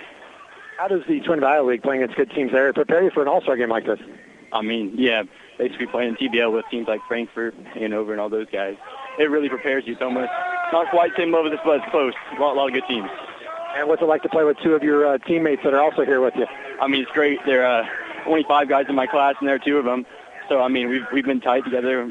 Only 3 have been out for one whole class throughout high school, so it's fun. You guys got some energy. Got a big touchdown run from Ian Christine. What's it going to take to get back in this game? Just keep the energy up, keep hype, keep on believing. Defense man's up, offense runs smoothly. We'll be good. What's your future plans? I'm going to run track at Washburn University. Best of luck, man. Thank you. Owen Reese picked up 4 yards on a second down play, and then now stopped short here on this run here for the West. On the carry that time is Lucas Dunham, and he stopped right at the line of scrimmage, so 4th down and 14 coming up for the West. It's amazing, Dusty, how an offense that's struggling all of a sudden puts some points on the board and your defense gets fired up and gets the stop. I see it happen so often. Huge sack, and the West was pushed back all the way inside down to the 6-yard line. They were only able to pick up 4 on the second down play, nothing on the third down play. So 4th and 14, obvious punt situation here into the wind. It's going to be great field position. Yeah, Landon Schmidberger set to punt it. He stands at his own goal line or just a foot ahead of it. 5:11 in the third quarter and counting. Schmidberger takes the snap. He got it high in the air, so the wind will block a sidewinder. A fair catch there back here at the 38-yard line, and making the catch for the East there was McManus from Canton Galva. Lane McManus and the East with great field positions. Todd said they'll have it actually at the 39 is where they get forward progress. 1st and 10, the East looking to get themselves back in again. Again, they're up with a first touchdown of the game on their last possession and looking to add to it to make this one a game again. East with the football in the pistol formation is Doak Guttery. Behind him, Gavin Turk. Behind him and to his left hip behind.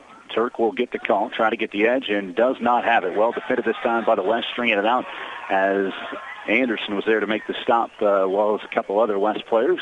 And a loss of a yard on the play, actually 2 for Gavin Turk, 2nd and 12. really good defense, and you can really see them crowding the line of scrimmage, figuring out, okay, they're really going to throw the ball on us. Let's go down to Wade. Hey, I got another Osborne Bulldog. Talked to Doak earlier. Nathan Goheen is with me now. I feel a sense of momentum here. Changes. Yeah, it definitely has changed a lot since the first half. I mean, our offense came out good, but then they got stopped. We kind of lost momentum, and it just kind of standstill for us, and they were pushing us back. Now I feel like we're going forward again. Doak gets tackled there for perhaps no gain or a loss. You guys struggled, and Coach Anderson said in the first half, you guys just kind of shot yourselves in the foot. You clean that up, you'll be okay. What's going to take to rally from a 16-point deficit? A lot of hard work and dedication, discipline. Yeah. So what's it like playing for Coach Tiernan, Osborne? Awesome. Great guy. I just talked with him. He said run the ball more. Does that surprise you? Nope. I think we maybe pass 3 times a game, if we're lucky. What's your future plans? Go to Hazen, CK Tech for HVAC. Best of luck to you. Thank you. Nathan Goheen, everybody. Nathan confirmed that for me. I said at halftime I thought he was going to Hayes, and he is. It's a loss of 2 for Doak Gutter, and all of a sudden 3rd down and 14 for the East. Had a little play-action fake here, and the defense converging. Doak got rid of the ball very, very late, and that will be intentional grounding. There is nobody anywhere near that pass, and also... Yeah, I don't even think it got back to the line of scrimmage. Yeah, flag came out. Yeah, the flag was out right away. That's why I said it's definitely intentional grounding. That's the if you went to the rules meeting and they gave an example of intentional grounding, that would have been the number 1 all-time for intentional grounding. You're about to get sacked, you dump it out in the flat. There's nobody within 40 yards of the ball. Watch this tape if you want to know what intentional grounding is. Sorry, Doak. 3:34 to play, third quarter, 22-6 the score. So now it's 4th down. Again, it's a loss of down, so you don't replay it 4th down. And for forever, about 26, 28, it looks like. Either way, you're in a punt formation here in a situation for the East. Unless we try to fake it here, but I don't think that'll be in the cards right now, down 22-6. Trying to keep a little bit of momentum. That was some good defense against the run. Absolutely. Wyatt Collins set the punt here for the East. A little high, spiraling, great punt here. Dunham returns, and it bobbles off of him. He muffed it. It's still loose, and it's still on the ground. Who's got it? I think the West might have gotten on top of it, and they did. Wow. Well, it hit Dunham right in that place where you never want to be hit, trying to field a punt, right in that chest on the shoulder pads. It bounced. Goes down to the ground, but the West is able to pick it up over on there's a congestion over there. I didn't see who picked it up, but it does go to the West there at the 15-yard line. So they dodge a bullet there because the East would have had great field position, but the West is able to pick it up 1st and 10 at their own 15, just as good as a touchback. That's exactly right, and an excellent punt. Now we've got it's taken a while, but both teams kind of settled in here a little bit. 3:22 third quarter. You talk about it taking a while. 22-6 the score. 2 receivers on the near side. Reese on a direct snap run, and he's taken down from behind immediately. Knifing into the backfield again was Kirkpatrick. It's a loss of a yard on the play for Reese, maybe a half a yard. And it'll be 2nd down about 10. Well, the nose of the football is still on the 15-yard line, so no gain on the play, 2nd and 10. Excellent. 1st down is so important, guys, because Nick Anderson was saying earlier, they're running away from our big guys. Well, if you can stop on 1st down, 2nd and long, now all of a sudden you get a passing situation. Those big guys are getting some pressure up the middle. Well, and they got them lined up wider until they tried to run it inside them, and they still got off the blocks and made the tackle. So right now the big guys are making a difference, but they have been lined up wider in this second half. 2nd down and 10 for the West. Reese takes the shotgun snap. A double. This is a handoff going to Lang and getting into the backfield yet again. This is Sawyer Dieters with the stop back at the 11-yard line. A 4-yard loss on the play, and it is now 3rd down and 14. You got to set the edge defensively, and if you don't do that, they're going to get to the outside and just kill you with the run game or the pitch and the run. And that's what's happened at the second half. Those big 270, 280-pounders are out wide, and they're stopping the run game inside and outside. Now all of a sudden you got 2 guys controlling that, then you can really have your other 6 guys just flow to the ball and make plays. 3rd and 14 at the 11-yard line for the West. The shotgun again, Reese has some time, has plenty of time. Rolls to the inside, looking to throw. Reese just ducks out of bounds. Good coverage down the field here, that's actually Lang, excuse me, on the carry. Lang on the run there, and he gets taken out of bounds here at the 15-yard line. They mixed it up there. They had Lang at quarterback. A little bit of a different look. But this is why we pay Todd the big bucks to be color commentator on 8-Man All-Star Games, because he hit the nail on the head. those big guys being wide and then containing the edge is taking away that perimeter game. And then the question is, if you can try to run up the middle, can you keep the big guys pushed out wide to where you have that opening? Yeah, it's totally changed the defense in this second half, and the offense doesn't have anything they can do.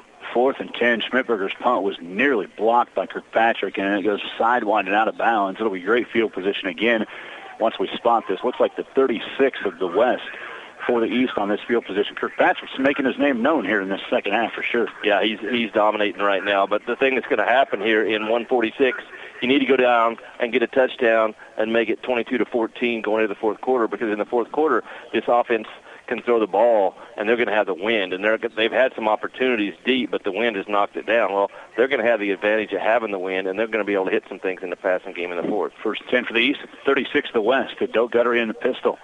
Christine actually takes the direct snap this time. Ian bounces off the first tackle, comes to the near sideline at the 30, kind of slipped down to his knees and gets finished off by Bowman as he slides out of bounds at the 28 of the West. An 8-yard run that time for Ian Christine, setting up 2nd down and 2.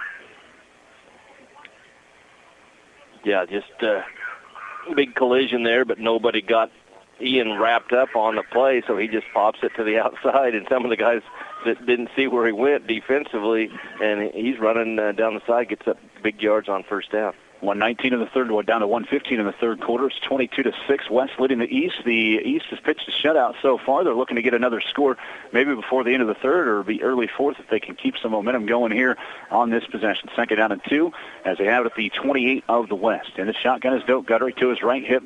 That is Ian Christine. Christine gets the call, trying to get the edge, and has the edge at the 20, down to the 15, and inside the 10. We'll see where they spot this one. Another big run for Ian Christine, and they spot it at the 8. Big-time run of 20 yards for Ian Christine, and another 1st down for the East. Christine with 78 yards now on 10 carries. He's got the touchdown run as well. It's amazing with that defensive adjustment, what you're seeing now, that you're controlling the other team's outside run game, and now you have the ability to run the football, and you're not making mistakes offensively. Now you're back in the game. First goal at the 8 with Guttery in the shotgun. Hands off to Gavin Turk. He cuts inside at the 5 and drug down at the legs. Down to the 6-yard line, actually, is where they'll spot this, where his knee went down with the ball. It is a pickup of 2 on the play, and it's 2nd and goal at 6 for the East. Gavin Turk with 49 yards in the game on 8 carries. Yeah, give the ball to Turk 3 more times, and I think you're going to end up in the end zone. Yeah, again, outstanding career for Gavin Turk for the Lynn Bulldogs running the football. Was forced into, one of those situations where your best athlete you're going to put at quarterback, and that's what Gavin Turk was for the Lynn Bulldogs here this past season. Got a 10 seconds in the third quarter, 22-6. We'll have one more play here in this third. Guttery in the shotgun with Turk next to him. Play action fake. Doak wants to throw. Pressure out of the pocket. He will not get rid of this football. Actually, he might. No, he won't. He's finished off the 15. He tried to get rid of it late. Sween finished it off. It was a start by Anderson for the West, and a loss back at the 15.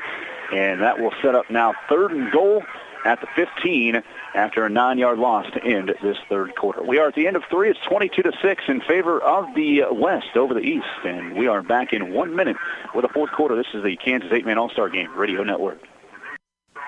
The Guaranty State Bank and Trust Company Insurance Agency is here to assist you with your insurance or fixed annuity needs. Are you turning 65 and needing a Medicare supplement? Do you have enough life insurance to provide for your family? Have you considered long-term care insurance? Or do you have a question on adding a fixed annuity to your investment strategy? Give us a call toll-free at 888-738-4429 or see us in person at the Guaranty State Bank and Trust Company, your community bank, member FDIC.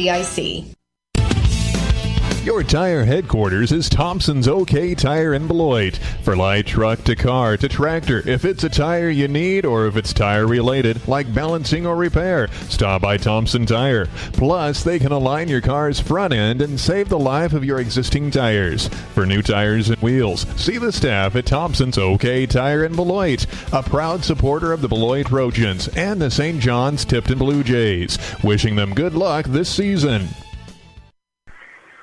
1 quarter remaining in this 39th annual 8-Man All-Star Game in the 8-Man Division II game, where the West leads the East 22-6. The East was threatening that 2nd and goal at the 6, and then a little play-action fake after they'd been able to run the football and get down to the 6 did not work. Doak Gutter, they actually ended up spotting this ball at the 16, so it ends up being a 10-yard loss. It'll be 3rd and goal at the 16 for the West, and now they have to spread it out. 2 receivers to each side. Gutter in the shotgun. Doak looking to throw.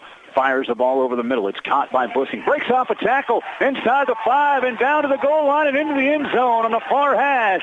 On 3rd and goal at the 16, it's a 16-yard touchdown pass from Doak Guttery to Grady Bussing, and it is now 22-12 and a very important 2-point attempt coming up for the D2 East.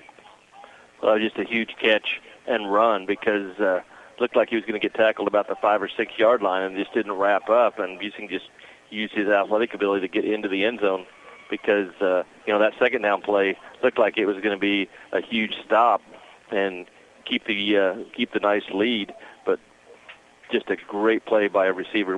That's kind of in the summary of today is all the receivers in both games making plays. Bussing a 16-yard touchdown. Now on the 2-pointer, little pop pass over to Collins, I believe, making the catch that time. Or was that Bussing again?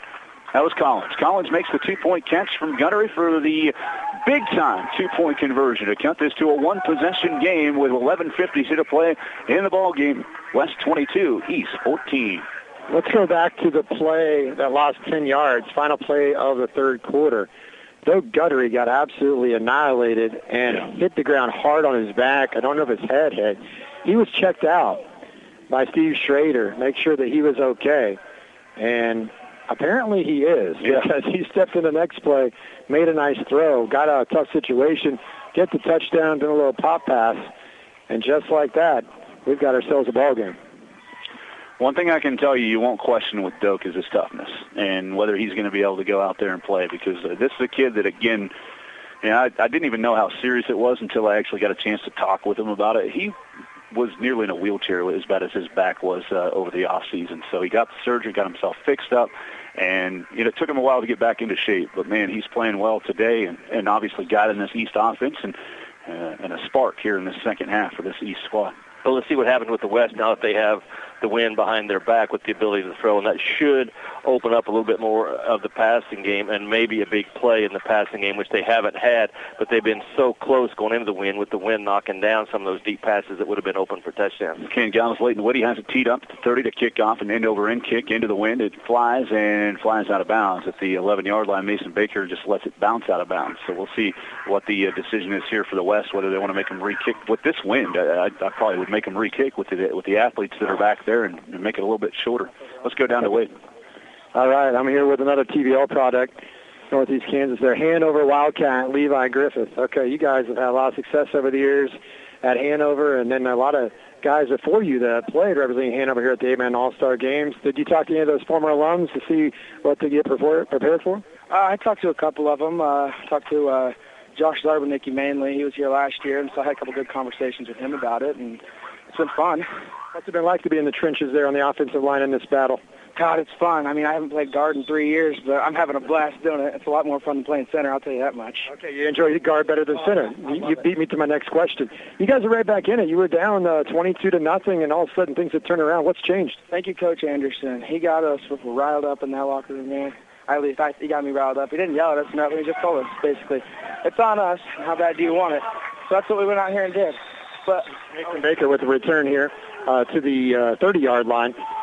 You mentioned Coach Anderson. That's the guy on the other sideline when you're playing during the season, and now he's your coach. I'm not going to lie. I've gained so much respect for that man over the last week. It's been a blast playing under him. He's got one heck of an offensive mind, I'll tell you that much. He's great. I love playing under him. What's your future plans, Levi? I'm going to Fort Scott Community College for now, and the program says it wrong. I'm actually planning on continuing my education at Pitt State for construction management. Stay back to Dusty. Hold tight. Reese over the middle for Lang, who makes the catch at midfield to the 35-30, far sideline, and still on his feet at the 10-5, into the end zone for the touchdown. On the big-time touchdown pass, it covers 49 yards to Eli Lang from Owen Reese, and just like that, the West gaining some momentum back, 28-14 the score with 11:37 to play. You said Pittsburgh State. I'm a Pittsburgh State Gorilla myself, so that makes me pretty proud and happy. One quick one here, and that is you had family from Milwaukee and Minnesota supporting you. What's that mean? Man, it's awesome. My mom lives up there in Wisconsin, and she tries to come to as many of these as she can. It's awesome. I love it. Best of luck in your future. Thank you, sir. 49-yard touchdown pass from Owen Reese to Eli Lang. Thanks to Levi Griffith for joining us here on the broadcast. And the West, boy, a quick hitter that's tough for the East after all the work that they've put in to get back into this one. 2-point attempt coming up, a rare occasion where Reese is under center. Hands off to Jellison, and that did not work at all. Zachary Kirkpatrick into the backfield to make the stop. 2-point attempt fails. 11:37 to play in the game, and the West back on the board, leading 28-14 now after the 49-yard touchdown pass. And I didn't know I was getting paid for this when Wade mentioned the big bucks. So I heard that part. I haven't heard anything he said since then. But I also mentioned that things were going to change offensively as soon as they got the wind, and you're going to see the chances for big pass plays. It took all of one play and 50 yards to see the big pass plays. So, yeah, the weather makes a difference because they've had several opportunities in the pass plays when the two quarters going into the wind. Well, now they have the wind, and it opens up so many more things for them offensively. And, a lot of times when you have a 15, 16-mile-an-hour wind, your college NFL guys have the rifles for guns that, they can throw the tight spiral and it doesn't affect it. But, you don't have that at this level. Those long passes get knocked down. Well, that time they throw it about 18 yards downfield. It's an accurate pass, and it opens up so many more things that you can do offensively. 15 seconds it took for the West to regain a 14-point lead, 28-14. 11:37 to play in the contest. The 49-yard touchdown pass from Reese to Lang. And, by the way, Eli Lang has scored all 4 touchdowns for the West. He's approaching that record that Breck Long said, Lang and Long has confused me. Breck Long from Sedan said it was 6 touchdowns. I believe that was 3 years ago here at the 8-man All-Star Game. I'd have to get back into my book. But, it's a big game for Eli Lang from Mineola today as far as getting into the end zone for the 4th time today. Kickoff it is actually a spiral. Hits the foot of the up guy here for the Division II East. And on the return, that's Riley Vitt picking it up at the 10-yard line going forward out to the 25. So it ended up being okay. But, man, that was a dangerous play there for the East. They end up with the football 1st and 10 at their own 25-yard line. A lot of times when you see something like that muffed, or in this case, I guess you would say kicked on the catch of the kickoff, you see guys get out of their lane and things like that, and you see a big return. But, you just have more athletes out there making plays. Let's go down to the field here with Wade again. Sawyer Dieters of the Axel Eagles, 3 straight championships, 39-game winning streak. Seems like you guys made a little bit of adjustment, getting the big guys like yourself a little bit wider, taking away that running game to the perimeter. Yeah, we realized about a little late towards the first half that they aren't really going to run up the middle, that we can contain it more outside. We can stop sweeps a little better. Just a little adjustment that we need to make. Yeah, and it worked there pretty well until that last big play. I know that guy's a little bit discouraging, but there's a long way to go in this football game.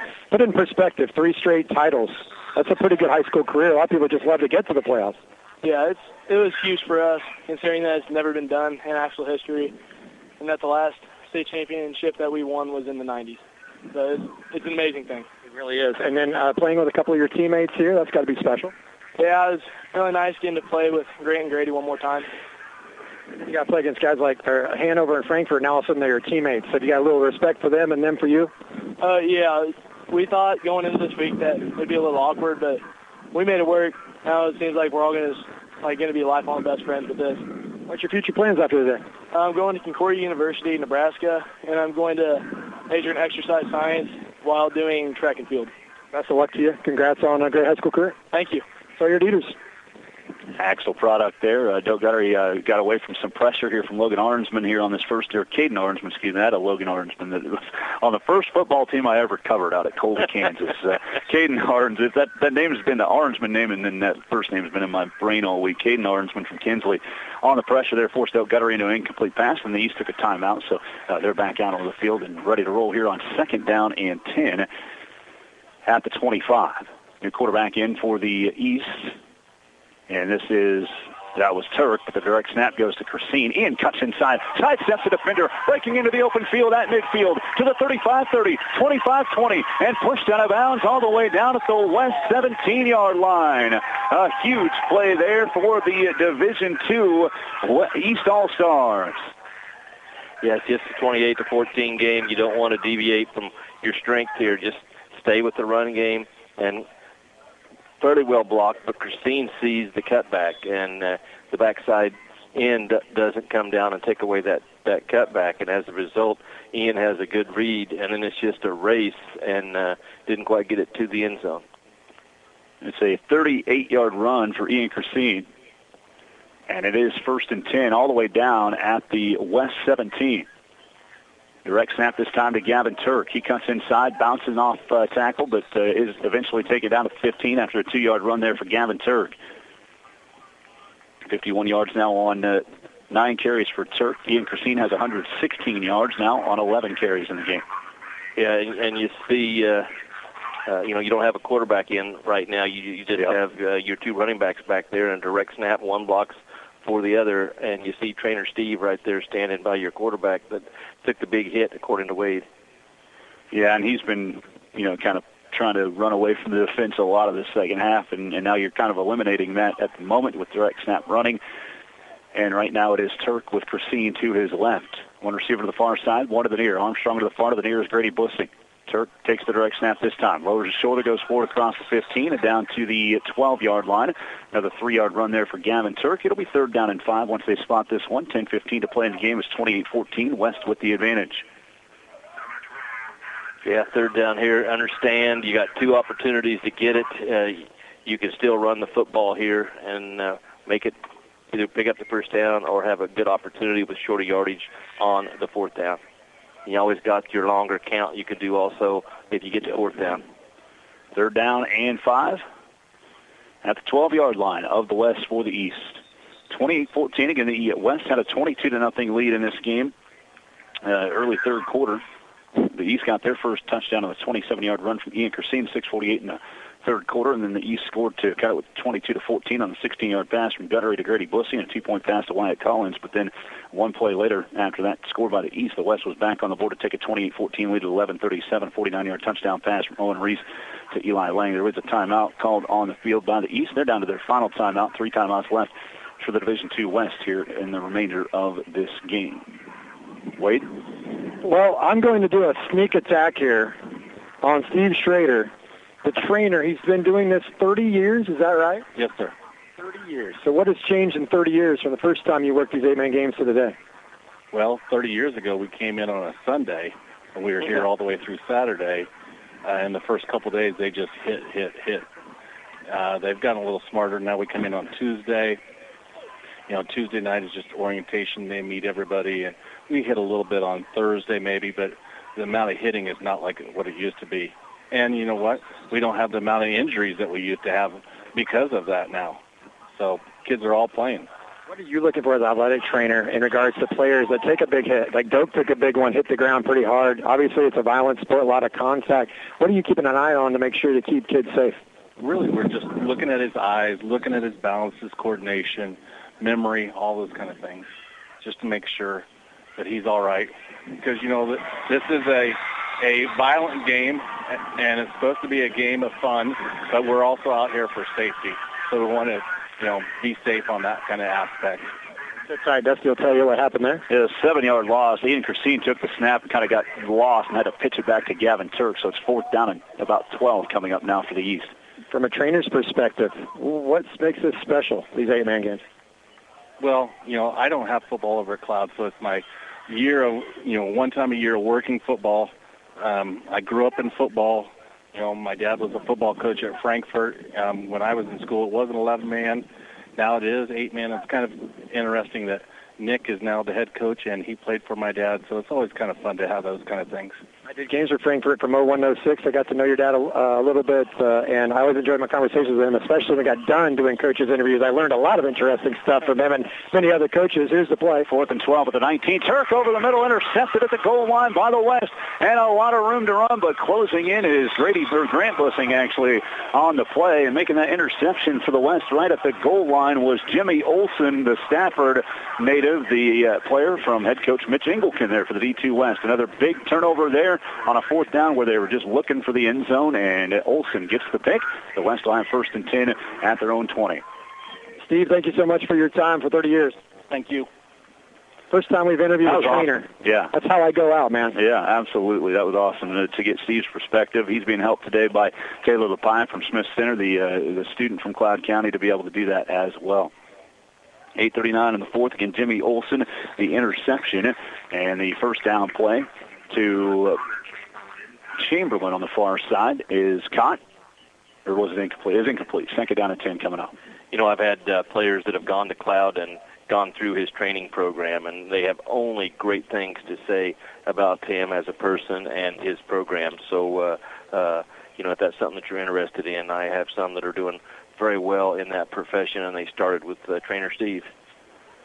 So second down and 10 now for the West. Has a keep here for Reese going straight forward out across the 25 and up to the 27-yard line. 7-yard run on that play.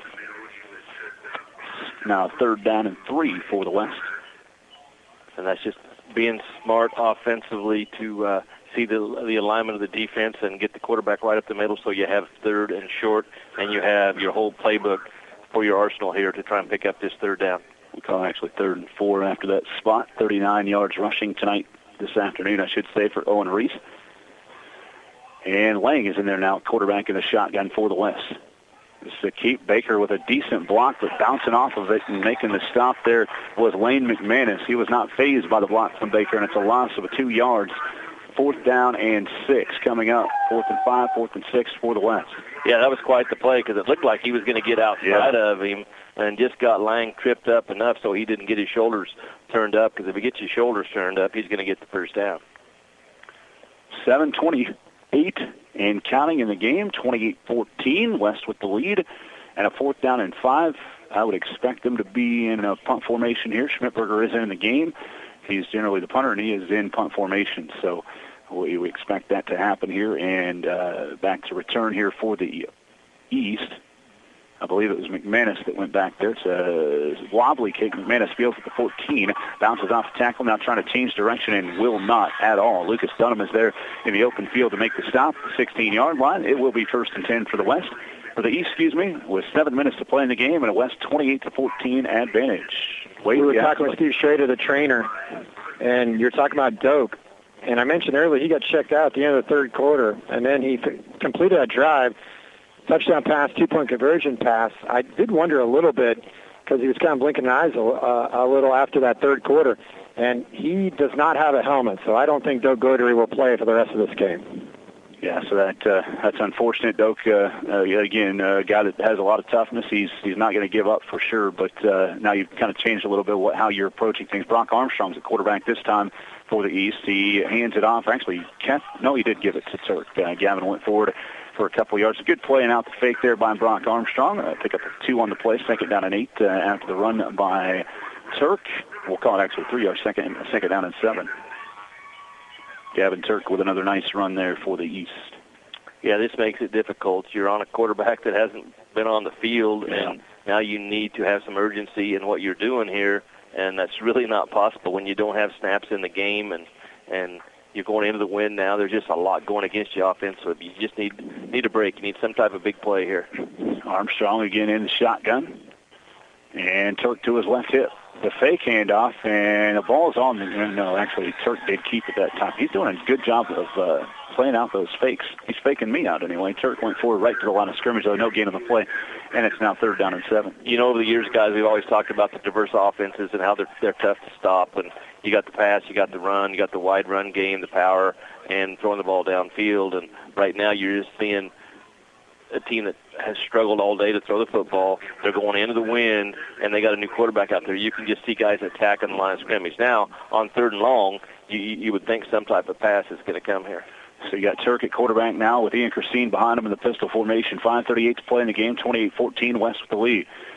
Turk, late pitch there to Christine, cuts back inside, breaks out the first wave of defenders. He's got enough for a first down into the open field to the 40, to the 35, 30, to the 25. A stiff arm all the way inside the 20, and a face mask coming from behind, I believe, for Orangeman from Kinsley on that run play by Christine. They're at the 19. Horse collar, okay. Yeah. Horse collar tackle down at the 20-yard line, but a big run from Ian Christine.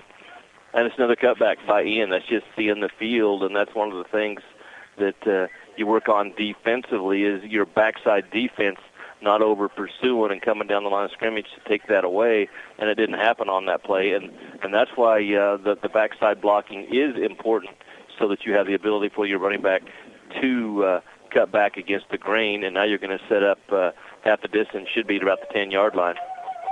Well, and Aaronsman saved a touchdown. It was a one-on-one with Christine. And even though he did get a horse collar penalty there, tackling from behind, he did save the touchdown. All that was important is you get him tackled. However it happens, it happens. Don't let him in the end zone. Now you have a chance to get a stop.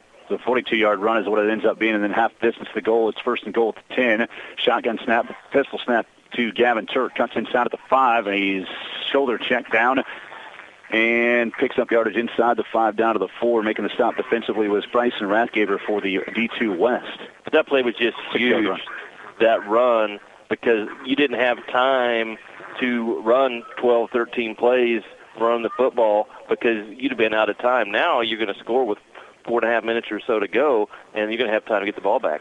4:57 on the clock right now and counting. For a second down, a goal at the 4. Turk again to the pistol. That pitch is tipped out, and Christine just has to cover it up. They'll end up losing yardage back inside or outside the 10 to the 12, an 8-yard loss in the play. Well, Anderson just blew that thing up. I mean, he drilled Turk, and that caused a fumble. They run an option near side, trying to go to Christine, but Anderson came through like he was shot out of a cannon. He's very lucky to have the football right now. Are you saying it's important to set the edge and get a defensive end across the line of scrimmage? That is very important. That's what happens when you don't. Yeah. And so, and this is what happens when you don't have those reps together and you get that penetration, and it disrupts the running game, and they're just having to take a lot of time because they just haven't had time to have a hurry-up offense, let alone with guys that aren't expecting to play these positions. Clock will be around fourth snap here. We're at 4:03 right now. 28-14, third down and goal at the 12. Armstrong will keep this time. Cuts in, or actually, he gave it to Turk again. But man, he carries his way too well. Hey, I'm with you. I thought he had it too. Turk is down to the 9, a 3-yard run. I bet he's thinking, I wish I'd have kept it because he didn't have any company with him. It is now fourth down and goal at the 9 coming up for the East. I mean, he's doing an outstanding job of carrying out the fake for sure. I'm not used to that. I don't see this kind of offense very much anymore. So is it timeout here for the East? They've used their final timeout with 3:43 to play in a 28-14 West advantage here in this Division II All-Star game in the East. This is the last-ditch effort here on a fourth and goal at the 9, I would imagine. There's not enough time for them to really do much if they can't put this one into the end zone. Yeah, you're going to have to have a lot of things go your way if you don't get points here. So, you got some things in your arsenal offensively that you're going to try to pull out here to fool the defense. The biggest thing is you're going to have time to execute it. And I'm telling you, what it needs to be is something to the right side, because if you try and throw it to the left side right into the wind, that's going to be tough, especially with guys that aren't used to throwing the ball as much. And, if you can get something maybe towards the right corner, then you're still going to have that side wind. But that's your best bet. Your angles, when you have this kind of wind, are important where you run your plays. You almost need to eliminate certain parts of the area trying to throw the football. We have fourth and goal at the 9. Gavin Turk in the shotgun to his right hip is Ian Christine. Split to the near side are Armstrong and Grady Bussing. The will play actually a double handoff reverse pitch. Bussing throws toward the end zone. It was a trick play and well defended on the far side, getting a hand to knock it out over there on that far sideline for the West. I finally saw his number turn back toward me. I thought it was 5, but I didn't want to misspeak. Jimmy Olson, another big play there for the Division II West All-Stars. And that knocks the ball out, and the turnover on downs gives it back to the West at the 9. That last-ditch effort there falls short, and with 3:35 left, the West leading 28-14 and with the football back. Love the play call. It was thrown to the right part of the field. There was some trickery to it. Looked like a guy was open. Just excellent defense. First and 10 for the West, and as expected, direct snap run for Gavin Reese out across the 10 to the 11. Let's go down to Wade. All right, right here with the guy just knocked that ball away on that trick play. Jimmy Olson had a big interception earlier as well that was gigantic in this contest from Stafford High School. Well, first of all, you're playing for your high school coach, and then he's here as your head coach of the All-Star Game. What's that relationship been like for you? It's been fun. Coach is a good guy. Really fun to, be coached by him. It's great. How many times a day this week did he remind everybody he holds a single game record for rushing in an 8-man game? I think only once, but he made sure we knew about it. Tell me about the plays that you made, the interception in that last one. So other teams may feel like, they're down and out, but when we get in their red zone, we feel like we can just keep punching and stopping, and that's exactly what we've done here today. One of your assistant coaches said, I just heard him, he said, they're not in till they're in. Let's let Dusty call the play here. That quick shovel pass again to Mason Baker, getting the edge outside the 15 to the 17 with a pickup there. That'll set up third down and about 1. How often does the mentality of the coaches rub off on the players? Every play. It's great. What are your future plans? Hutch to be an electrician. Best of luck with that, and thanks for congratulations on making an All-Star game. Thanks for having me. Jimmy Olsen and Stafford, big plays on defense. Absolutely, a huge game from him, and 2 major stops here in this second half with the interception and then the well-designed, reverse pass that he was able to be on and knock loose. We now have third down and 1 for the West. Clock down to 2:37 in the game, and the direct snap straightforward run here for the West squad as taking it forward for a pickup of a first down to the 20-yard line, a 3-yard run there for Owen Reese, and it's another first down for the Division II West All-Stars. And the clock will start now, and they pretty much can run this thing out now. There's no timeout. As long as you don't go out of bounds, don't turn it over, you're going to have about 40 seconds 4 times because you got 40 seconds this time and run it 3, so they should be able to run the clock out here. First and 10 for the West right at the 20-yard line. Clock's at 2:20 right now. Again, they take the time and wait till that back judge will start counting things down. Impressive performance today from the West, and they were able to really get things going early in this one. Jellison will get the carry here on a handoff from Reese. That nice power run from the South Central product going past the 25 to the 27. 7-yard run on the first carry of the game for Isaiah Jellison for South Central, for the Division II West from South Central. And it's now second down and 3. Yeah, you got to love some of these kids that, as you said earlier, maybe were the receivers or, had tons of yards rushing, and then they're playing another position. And then here with 2 minutes to go, he gets to run the football for the first time. Jellison, again, from South Central, is going to be an athletic trainer and entrepreneur. He ran for 814 yards here this past season for the Timberwolves. Second down, about 3.5. Jellison gets the carry again, bounces off one tackle, gets to the outside. You want to stay in bounds on that far side. He's drug out of bounds, I believe, there on the far side, out across the 40 to the 37-yard line. A great run there by Jellison. That covers 16 yards, but it does stop the clock with 1:21 remaining. He's got a first down. He's got some quick little juke step into the outside, and he's down the sideline and makes the defender miss. And you get late in the game and you're a little fatigued defensively, and all of a sudden you got a fresh, quick back that you're trying to tackle. It's like, where'd he go? I don't know if I don't think that Mitch is a math teacher, but I hope he knows math right now. 1:21 to go. Should be kneeling at time. But it's an all-star game, and the guys want to run the ball. Very fair. Stepping under center, Owen Reese. And they're running the ball. They give it to Jellison. He goes forward again to the 34, maybe the 30. Yeah, we'll call it 34, another 2-yard pickup there. That was actually not Jellison. That was 69 out of the backfield that time. Bryson Rathgaver on the carry, his first of the game. Only need one more snap. Yep. 1:04 to play and counting. 28-14. West will get a sweep this year. West took the first game 50-42. They lead this one 28-14, under a minute to play at 54 seconds. So a few different guys getting an opportunity to play offensively here for the West that Mitch Engelken is allowing. Engelken, 2 years at Stafford after a year as an assistant coach at Osborne. Prior to that, he was at Axel as an assistant coach as well at times. He went 10-8 at Stafford. Handoff here. One more chance for a new guy to get a carry here for the West. And I believe that was Schmidberger out of the backfield this time. And it was. He gets his first carry in the 8-man All-Star game, and it goes for a pickup of a yard. Third down and 8 will be coming up. Actually, no gain on that carry, but it doesn't matter. Down to 20 seconds, and the West has just let this clock run out. Mitch Engelken, by the way, will be headed out to Johnson Brock, Nebraska, or up to Johnson Brock, Nebraska, to coach. So his final game in the state of Kansas as a coach and as a head coach for the D2 West, and his team wins today by a final of 28-14 as the clock does run out on a victory for the Division II West All-Stars. 28-14 the final in favor of the D2 West. as the All-Stars of the West, they outscored the East. Actually, this second half was definitely a better half. It was 22-0 start of the third quarter, 14-0 at halftime. It ended up being a 14-14 tie in the second half, but in the end, the West wins it 28-14. We'll go ahead and take a 2-minute timeout here, and when we come back, we'll be on the field with some coaches here in our post-game show, give you the final numbers. Again, the West sweeps the D1 winning 50-42. D2 West wins 28-14. We are back in 2 minutes. This is the 8-Man All-Star Game Radio Network. Remus Farms in Concord City is a proud supporter of the area athletes in this year's 8-Man All-Star Games. They want to congratulate all the players on a great career. Remus Farms Chemical and Fertilizer is your wholesale fertilizer dealer in Kansas. They wish the best to all the young men playing in today's games and give a special shout-out to the athletes from North Central Kansas, including Lakeside's Ian Christine, Nathan Goheen and Doak Guttery of Osborne, and Chance Dearmark from St. John Stifton. Good luck, All-Stars, from Remus Farms LLC in Concord City.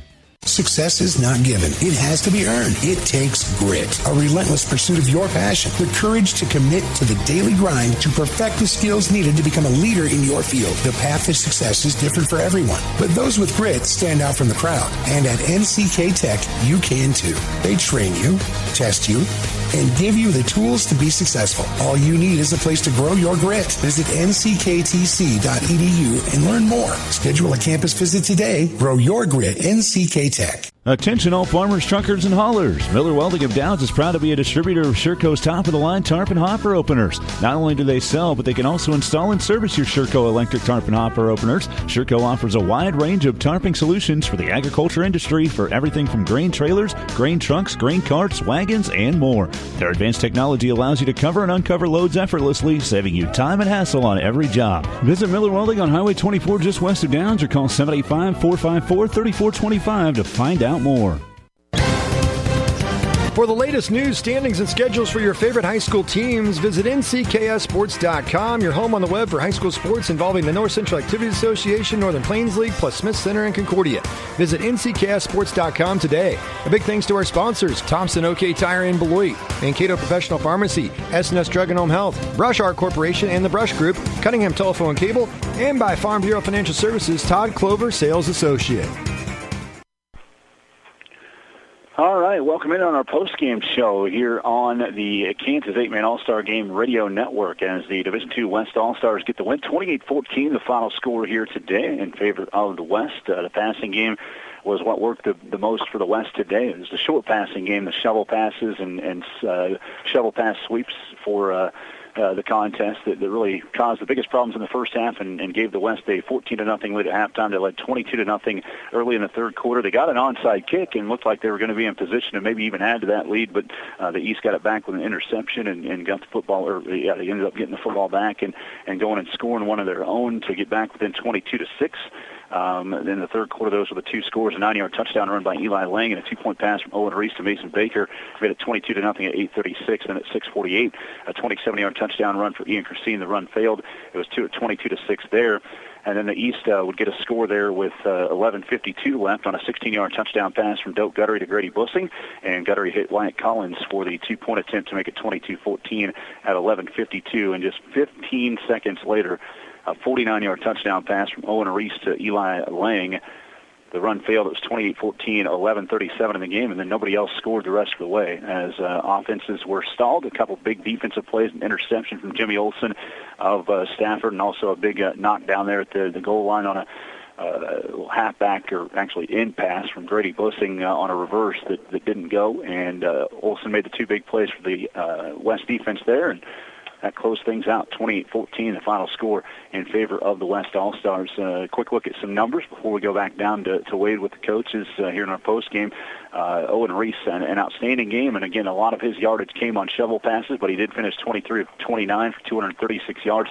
He had 2 touchdowns, 3 interceptions, or actually 4 interceptions in the game, and 3 of them from Grayson Shoemaker on his own from Lebo, and then another one from Olson that we mentioned there late in the game. So I actually need to add one more incompletion to make it 23 of 30 for Owen Reese, 236 yards, 2 touchdowns in the contest. His top target was Mason Baker from Thunder Ridge, who had 14 catches for 113 yards, and then also Eli Lang with 5 catches for 88 yards in the game for the West squad as well. So look at how things went for the Division II West in that passing game. Just rounding out the offensive numbers for the West.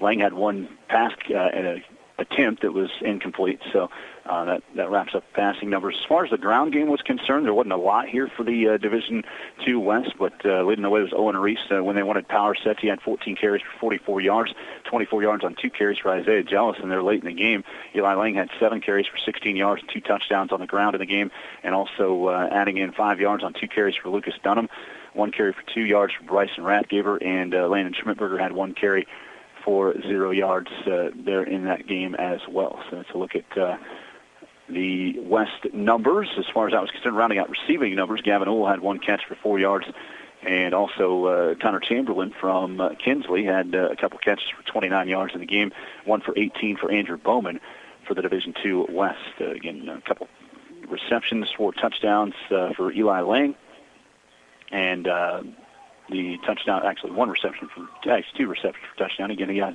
all 4 touchdowns, 2 on the ground and 2 through the air for the Division II West. Todd, it was the offense, obviously, of the West that made the damage there with the shovel pass game, and probably was a lead that was built up, and they stayed consistent through the second half and insurmountable by the end because of everything that they had built up in that first half. Yeah, the ability to throw the football, even though a lot of them were short passes. You know, the big thing was once they got the win, first play, they hit the big pass for the touchdown, and that was kind of the clincher with the way their defense was playing and you know, the inability of your opponent to throw the football that makes it easy to attack the line of scrimmage and stop the run. So the Division II West with the win. Let's head down to Wade on the field. All right, here with assistant coach and head coach in Kinsley, assistant coach here, Lakeman Division II Victorious West squad, Corey Dunlap. That was an interesting game. Started a little bit slow offensively, and then you were able to score a couple touchdowns there in the second quarter. You're up at halftime. And in the second half, the East got some things going, but you guys really came up with some big-time stops. Yeah, we knew that, early in the game, we were like, we wanted to kind of set the tone defensively, and then I preached all week long, and certainly today during the game, that they're not in until they're in. So even though they had some big plays, I was really proud of the boys. They bent their backs and held them out of the end zone a few times, and all credit to them. They worked their tails off.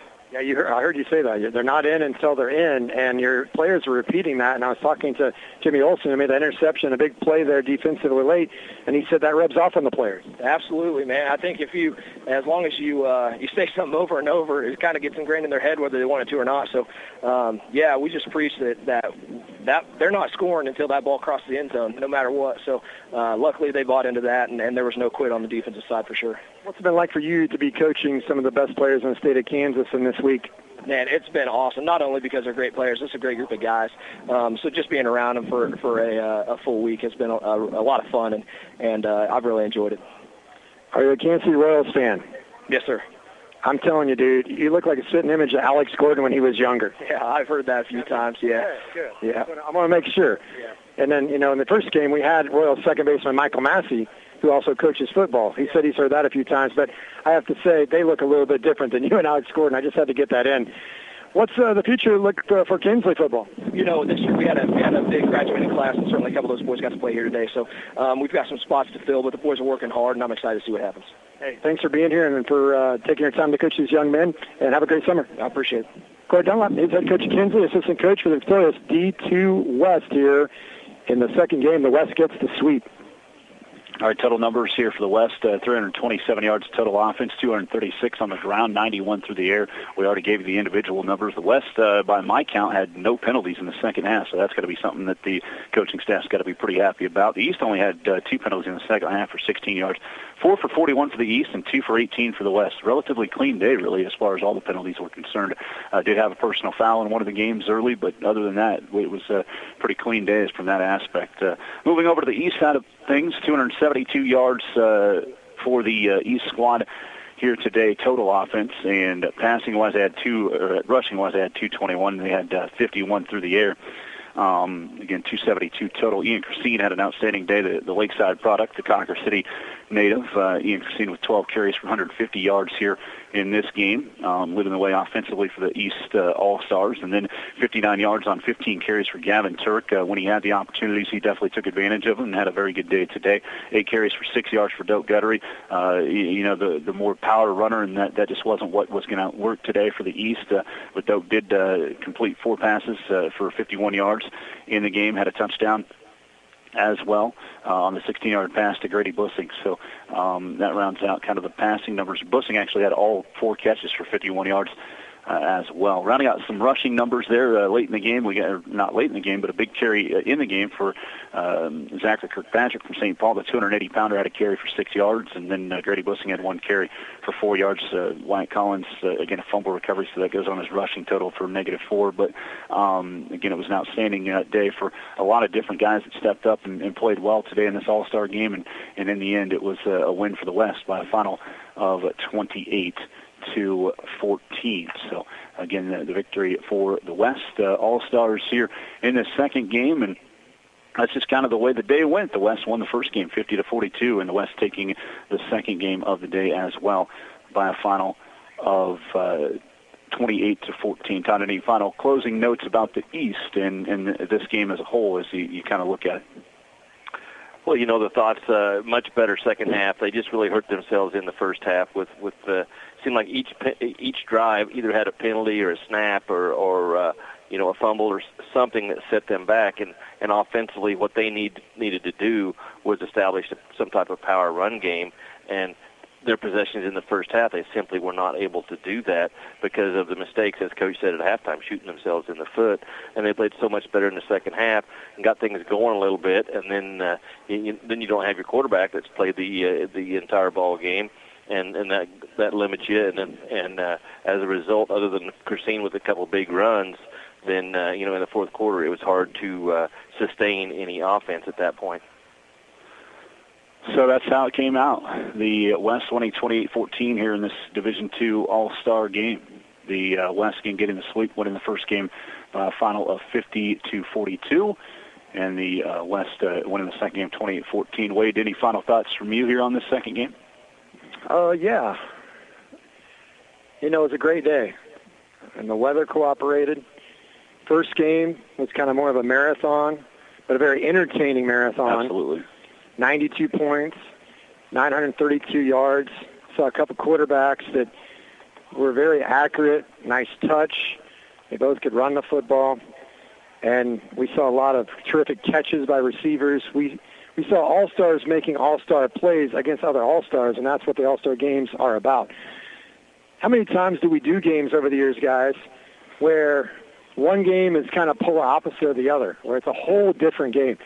And that's the great thing about it's never great to pay, but when you pay to get into a game, and today you got 2 for the price of 1, you can watch one game, and whether you like that style or not, the good news is if you stick around with the second, it's either going to get better or it's going to get worse, depending on if you really like the first game. The second game was more of a physical game. It was more in the trenches. And talking to a few people, they thought both teams could have ran the ball even more than they did. Sometimes maybe they threw the ball a little bit more than they should have. But defenses made some plays, some interceptions, and then give credit to the East in the second game for battling back and making it a ball game, much like we saw in the first game earlier today. Because when you're an all-star, I don't care if it's an exhibition game, doesn't count toward the playoffs to try to make a state championship appearance. You're competitive, and you don't want to be embarrassed. You want to win, and you don't care if it's 28-0 or if it's 28-26.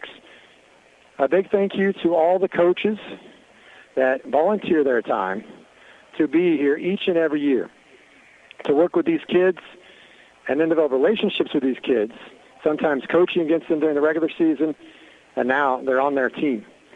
A big thank you to the players themselves for putting themselves out there after not playing football since October or November. And then a big thanks to all the support system that all these players have. I can guarantee you, if you interviewed every single one of these players and coaches, they would mention their support system, whether it's their wife as a coach, whether it's parents as players and coaches.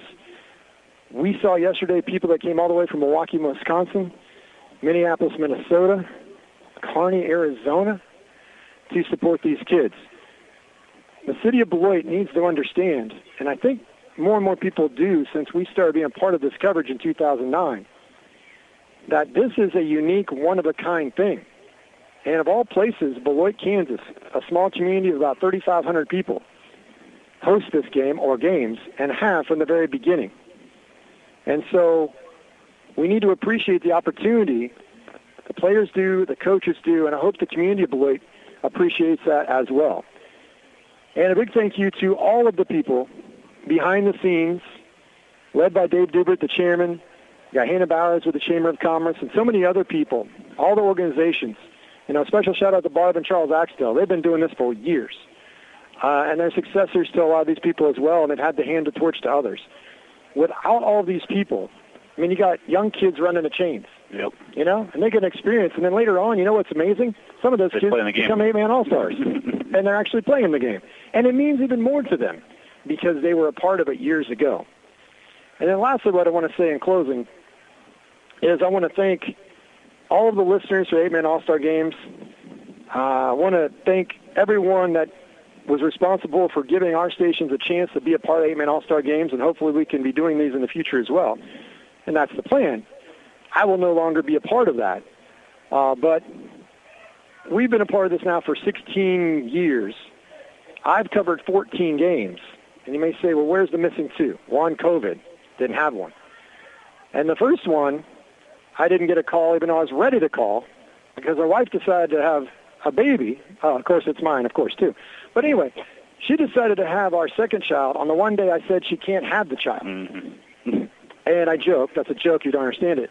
Because he was life-watched to Kansas City and nearly died.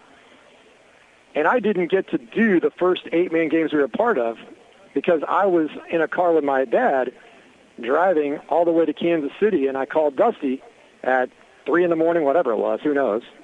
And one of the few times you expect Dusty to answer his phone at that time of day, but he did. Didn't complain, didn't whine, didn't bellyache, said, whatever you need, boss. And he did everything he needed to do. And that's just grown.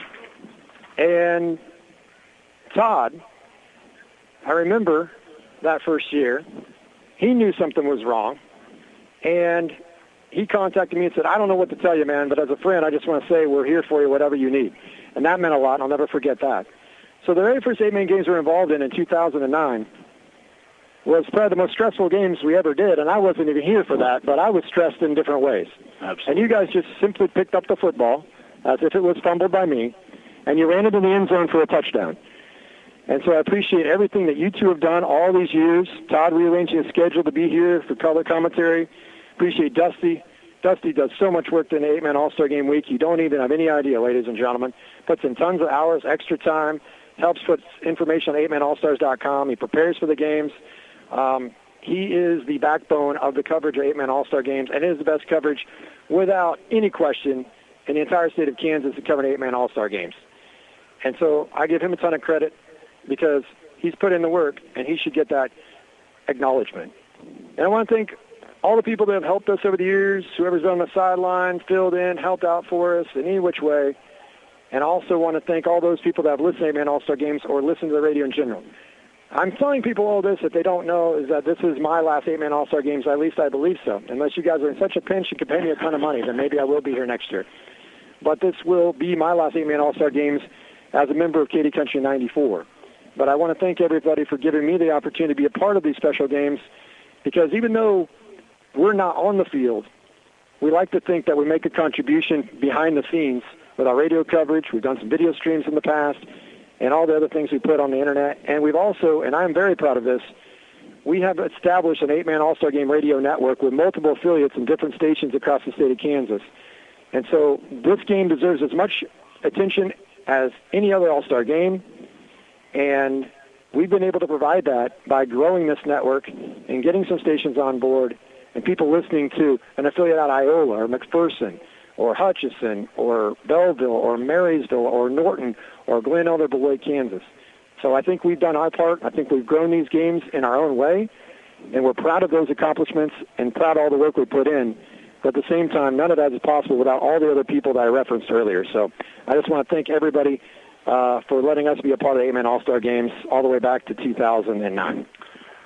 Very well said, Wade. I'll have some parting shots, too, here, but do want to address a couple other things that we want to send out to, Wade mentioned Dave Dubert, the Kansas 8-Man Association, Hannah Bowers, the Beloit Area Chamber of Commerce, Mandy Fincham with the Mitchell County Convention and Tourism, Beloit Rotary Club, Beloit Lions Club, Beloit Knights of Columbus for helping put on these games, Beloit Junior Senior High School for their help throughout the week, the City of Beloit, Rodney Paulin and the staff for putting together an outstanding football field to play on today. Also, Gary Pauls at Beloit Entertainment Center for providing us with speakers at the Pep Ballet for a wireless mic on the field, NCK Technical College Public Address announcer Isaac Schoen. Let me tell you about Isaac. He calls me middle of the week to make sure he gets every single one of these names right, and I know these names because they say them into our recorder, and if they say their name wrong, it's their fault. It's not my fault. So Isaac calls me midweek every year to make sure he's pronouncing every name right as a PA announcer and takes his job very seriously. And the 8-Man All-Star Association is lucky to have him up as a PA announcer. Again, as Wade said, Barb and Charles Axel, thanks for their work on the programs. The Beloit Call affiliates who carried the game today, as we mentioned, 95.5 FM KNDY in Marysville, KR 92 in Belleville, Katy Country 94 and KDNS Downs Beloit, 98.9 1540 KMCP in McPherson, 99.3 1370 Coyle in Iola, 1510 KLQR in Larned, and to those listening online at AstroRadio.com, the KNQNK streaming app at 8manallstars.com. Huge thanks to all the sponsors locally: Central Valley Ag, the Bluss Group in Downs, Cunningham Fiber, the School Company in Downs, Guaranty State Bank and Trust Company, Thompson OK Tire and Beloit, Remus Farms Chemical and Fertilizer, NCK Technical College, Miller Welding in Downs, and NCKSports.com. Huge thanks, as Wade said, to all the volunteers and our staff today. Again, we had Matthew Rice learning from us today and helping us out, keeping this banner taped up that was getting blown out by the wind. Thanks to Matthew. Todd Clover, our color commentator, I let you say your parting shots in the first game. So, Todd, thanks for everything you always do for us here on this day. It's a long day, but we appreciate all your help. Again, webmaster Derek Nestor as well. And I'm not going to be like Todd and say my final goodbyes to Wade yet, because I'll have more time to do that. But what I do want to say is that Wade worked tirelessly trying to get these games on our stations, and without him doing that, we would not have what we have right now. And it took forward-thinking people that took over this 8-Man All-Star Game to agree with Wade that we could make something big here. And Wade's proud of the network, but without the groundwork that he put in to get us on the air back in 2009, we're not here for 16 years and doing these games. So obviously we appreciate Wade and everything that he put in to get us on the air at Katy Country 94. And as he said, the goal would be moving forward to keep these games on Katy Country 94 and keep this 8-Man All-Star Network going. So, again, I'm not saying my goodbyes to Wade yet, because I'm not prepared for that at all. The 39th Annual 8-Man All-Star Division II game is in the books. The final score, the Division II West winning 28-14 over the East. West gets to sweep. The West won the D1 game 50-42. For complete information on these 8-Man All-Star games, visit 8manallstars.com at some point, either later tonight or in the morning, or at some point we'll have recaps of these games. And again, we thank you for tuning in to the 8-Man All-Star Game Radio Network. We'll talk to you again next June, the 40th Annual 8-Man All-Star Games from Trojan Field in Beloit. Until then, a good afternoon. This is Dusty Donis from Beloit, Kansas. Thanks for tuning in to the 8-Man Division II All-Star Game on the 8-Man All-Star Game Radio Network. We hope you've enjoyed all of today's action from the 8-Man All-Star Game. This has been a production of Durkin Communications and the 8-Man All-Star Game Radio Network.